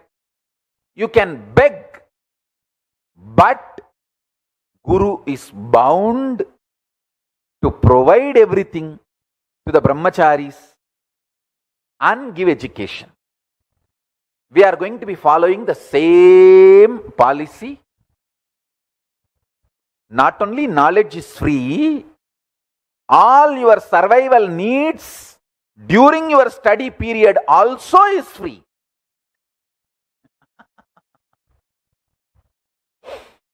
And we are going to be following the same principles. My vision is to provide all these services to all the 2 billion Hindus all over the world. More than 1.2 billion born Hindus and around 800 million, 0.8 million practicing Hindus are there all over the world. So I feel my personal vision is to provide these services to all the 2 billion people all over the world. Let's see, with the grace of Paramashiva, we will be able to do it. Same way, in Hindu tradition, doctors are paid not based on you falling sick, but based on your income. Whole village gives share from the harvest to the doctor. Doctor makes sure the whole village is healthy. This is called healthy medical industry. See, only by you falling sick, doctor is going to gain money.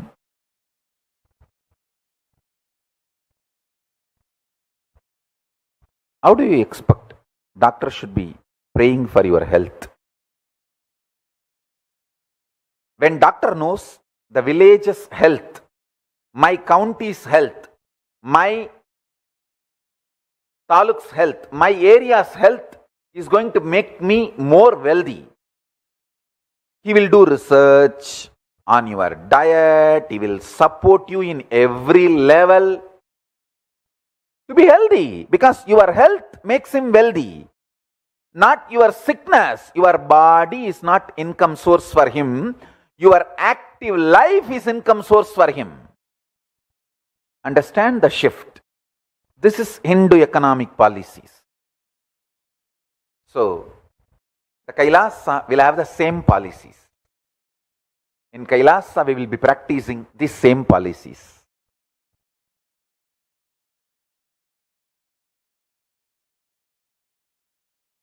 In Hindu tradition, actually, if at all our next generation starts tasting the Hindu knowledge, Hindu economy principles, they will understand this is the most beautiful, delicious, brilliant. They will just fall in love with all these principles, and simply the whole Hindu economy principles, everything will be revived. My job is only to make you taste the deliciousness of Hindu economy principles by reviving the Hindu Reserve Bank and Hindu currency. Hindu knowledge is capable enough to revive itself, resurrect itself, re-establish itself, reignite the passion in you and excite you again. And just if I share the knowledge and educate you, that's enough. That's all I am trying to do.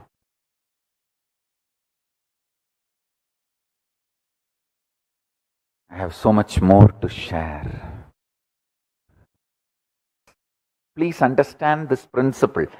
This principle is going to be very important principle in Kailasa economy. I am going to revive this. If you serve any temple run as per Vedagamas, you get punya, which you can use not only in Kailasa after you leave the body, you can encash them, withdraw as currency even for your day-to-day use, which can be in the form of grains, precious gems, precious metals. I mean what I am saying. This is the fundamental policy with which the Kailasa economic strategy and economic policies are getting evolved. Listen. Bringing legitimacy, economic legitimacy to all the religious actions, activities you perform. If you go around Arunachala, the Arunachala Purana describes you will get certain punya with which you can achieve and enjoy Kailasa. Not only you get that, you get even the country currency. You withdraw, you receive currency in the form of grains, clothes, other utilities, including precious metal, precious gems. The ritual happening where all this disbursement happens is yaga, yajnas conducted by the kings in those days. For example, when a Brahmin comes, the senior Vidvats, the senior Brahmins decide this person, this many years, is practicing all the Vedic rituals and teaching. So he gets this much of punya in Kailasa and this much of country currency.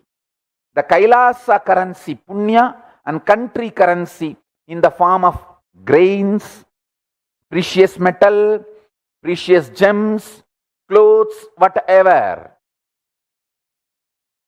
This was a living economy of Hindu tradition and Hindu samsthanas, Hindu kingdoms. I am going to revive it. I will revive it with the grace of Ganapati, Paramashiva.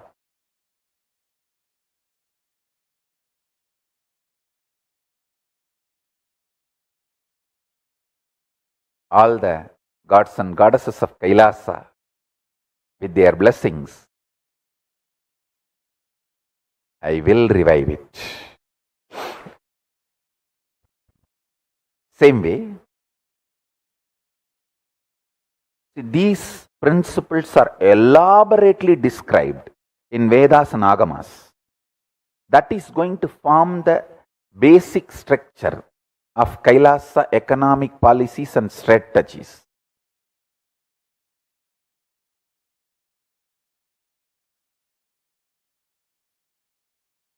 Everyone is supported so beautifully, nobody feels insecure to manipulate or exploit the economy. That is the most beautiful structure of Hindu economy. Understand, it is such tremendous, deep confidence building system, and so much of security was given. And in Hindu tradition, the two layer, the economic principle, one is the currency. Technically in Sanskrit, if I translate that concept, it's called grain based currency, means just by possessing and owning, it has its own utility value, whether the grains or the precious metals, precious gems. By its own value, it has a value. There is no other regulatory body required to establish its value. By you owning and the way it is used, demanded in the society, healthy society, by this simple existence, it has value. Second, the regulatory body always made sure the principle of enlightenment was kept alive in all their regulatory principles. How and why gold should be precious metal? How and why what gems will be considered as precious? Everything. The whole regulating mechanism was enlightenment centric. Understand?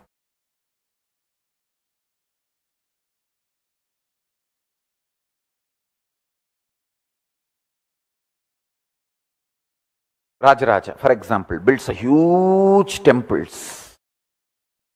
All of you need to know, it's not that he built only Tanjore temple. Please understand. He built large number of temples.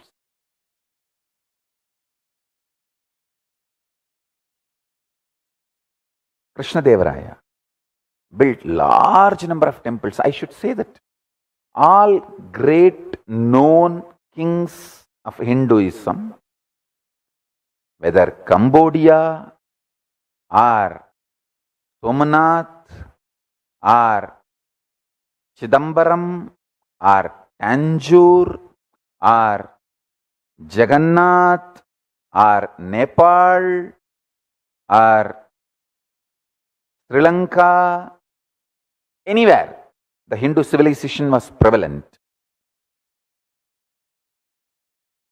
It was all temple-centric, temple-based, because that was the source of our knowledge, our economy, principles, systems and strategies. Temple building and sustenance was one of the most beautiful method to keep the economy current. Currency has value only as long as the current is kept alive. So the current is kept alive to keep the value of the currency through this large size temple building and running. Listen, step by step I am explaining. The knowledge keepers who keep the integrity and efficacy of the knowledge. Brahmanas, who give protection from external invasions and internal revolts and keep the living enlightenment, Jivan Mukti lifestyle. Kshatriyas, those people are given, they are paid and given rewards and awards when they demonstrate the valor, protecting the dharma.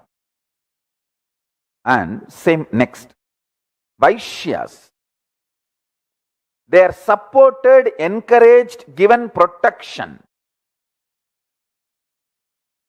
supported with the knowledge, encouraged with the infrastructure and market.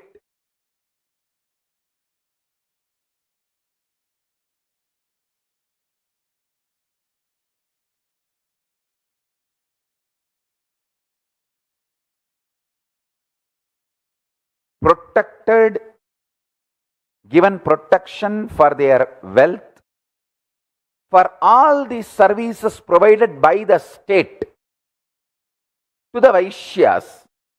In turn, Vaishyas pay the tax to the state. And Shudras are empowered with the land and all the equipments needed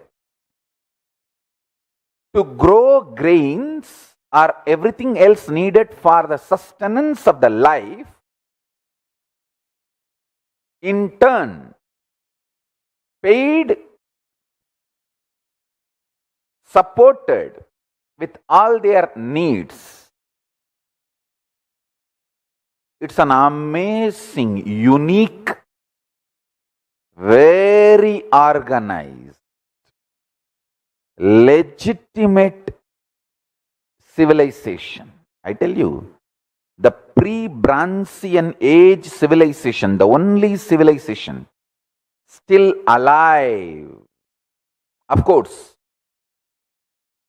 in a very critical stage, beaten, broken, lost even confidence on themselves and their principles, their ancestors, constantly being told that your ancestors are stupid and your ancestors are useless. See, once you take someone's confidence about their heritage and past, he does not have any more future, because he will not try to replicate his knowledge, heritage, past, the glory of the past in future. He will just surrender to you and listen to you and do what you say as the right future. To enslave a civilization and kill a civilization, remove their confidence about their glorious past. Successfully, this poisoning is done to Hindu civilization. It is almost in intensive care unit, emergency care unit. The only good news is it is not dead. I am back to revive. I will not let it die.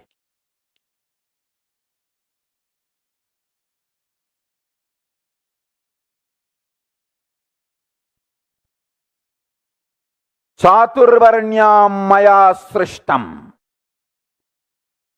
gunakarma vibasaha tasya kartaram abhimam vidya kartaram avyayam. The four categories of Varna were created by me according to the people's qualities and activities. Although I am creator of this system, know me to be eternal and will come back again and again to keep this system alive. For example, Brahmana, when he performs something great, when he is high achiever, he is supported, gifted with all the things which strengthens his lifestyle. Same way, for example, a Kshatriya, when he performs something great and when he becomes high achiever, he is gifted with some things which strengthens his valor and his lifestyle and what is expected from him. For a successful society,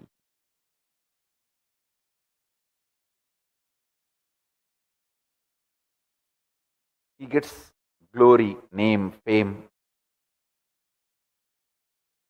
and many women decide to marry him. He is glorified in such a way, the society is enamored by his glory and valor.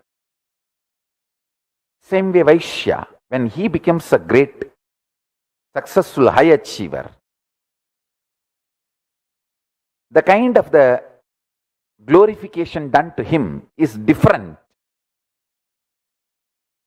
The glorification done to him supports him in his profession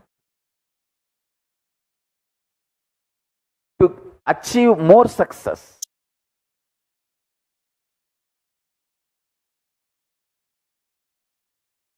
A great, amazing, beautiful society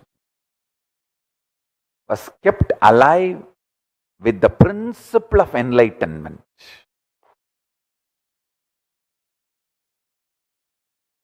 The concept of dravya,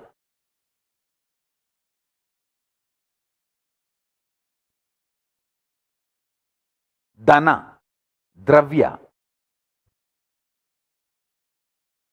in Hinduism is clearly defined in Amarakosha. For Brahmanas, what is dana? Wealth.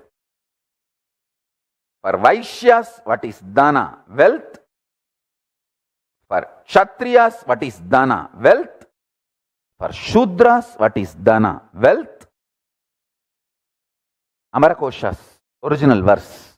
Dravyam viddam swapadeyam riktam ruktam danam vasuhu hiranyam dravinam dyumnam artaraihi vipava abhi.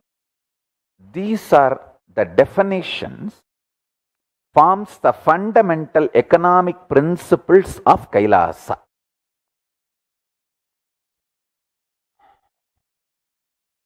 Synonyms of the word dana: dravyam, material; vittam, currency, goods, which is goods battered also is considered as currency. As I said, the Hindu economy was grain based. By its own weight and possession, it is valuable.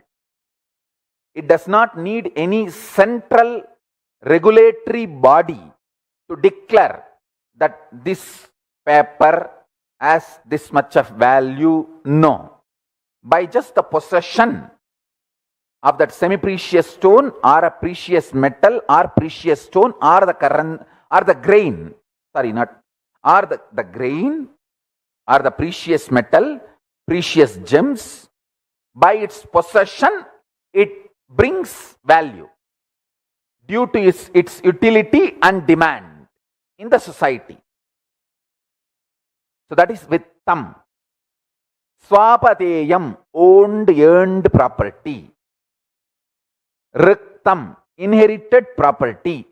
When you inherit a property, the intention of your ancestor married to that property, that intention also you inherit. So, all inheritance in Hinduism is a will.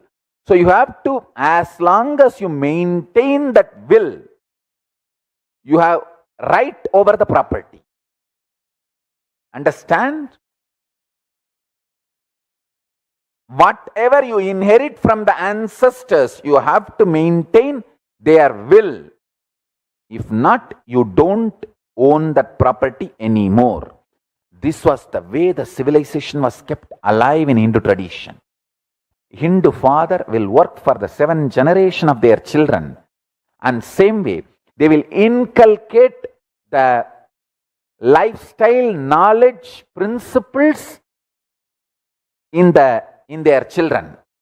Unfortunately, now in the modern day, neither they keep wealth for the children nor they inculcate the Hindu values for the children. Both should be done. I want my followers, you keep wealth for your next generation and you inculcate these values, Hindu values, into your next generation.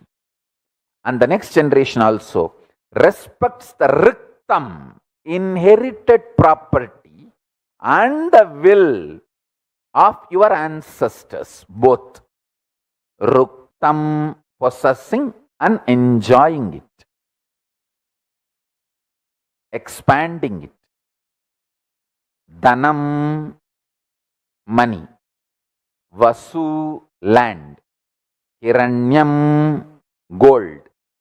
Dravinam, movable properties, which is useful. Dyumnam, power and strength. Power and strength means capacity to understand the principles of the economy and change the investments and keep yourself alive, current, and your currency current. Artha, the business concerns and work. Rai, riches. You should pronounce as Rai, riches.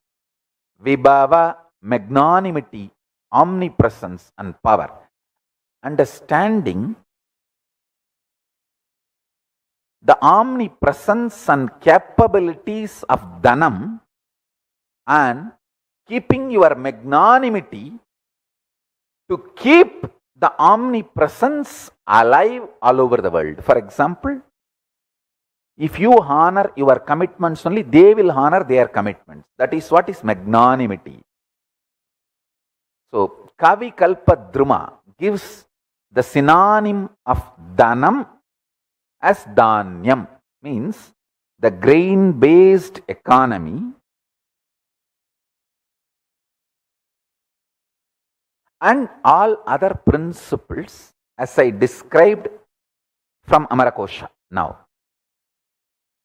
These are going to be forming the fundamental principles for Hindu economic policies and strategies.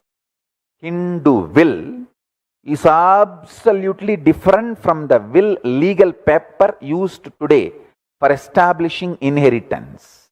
Understand?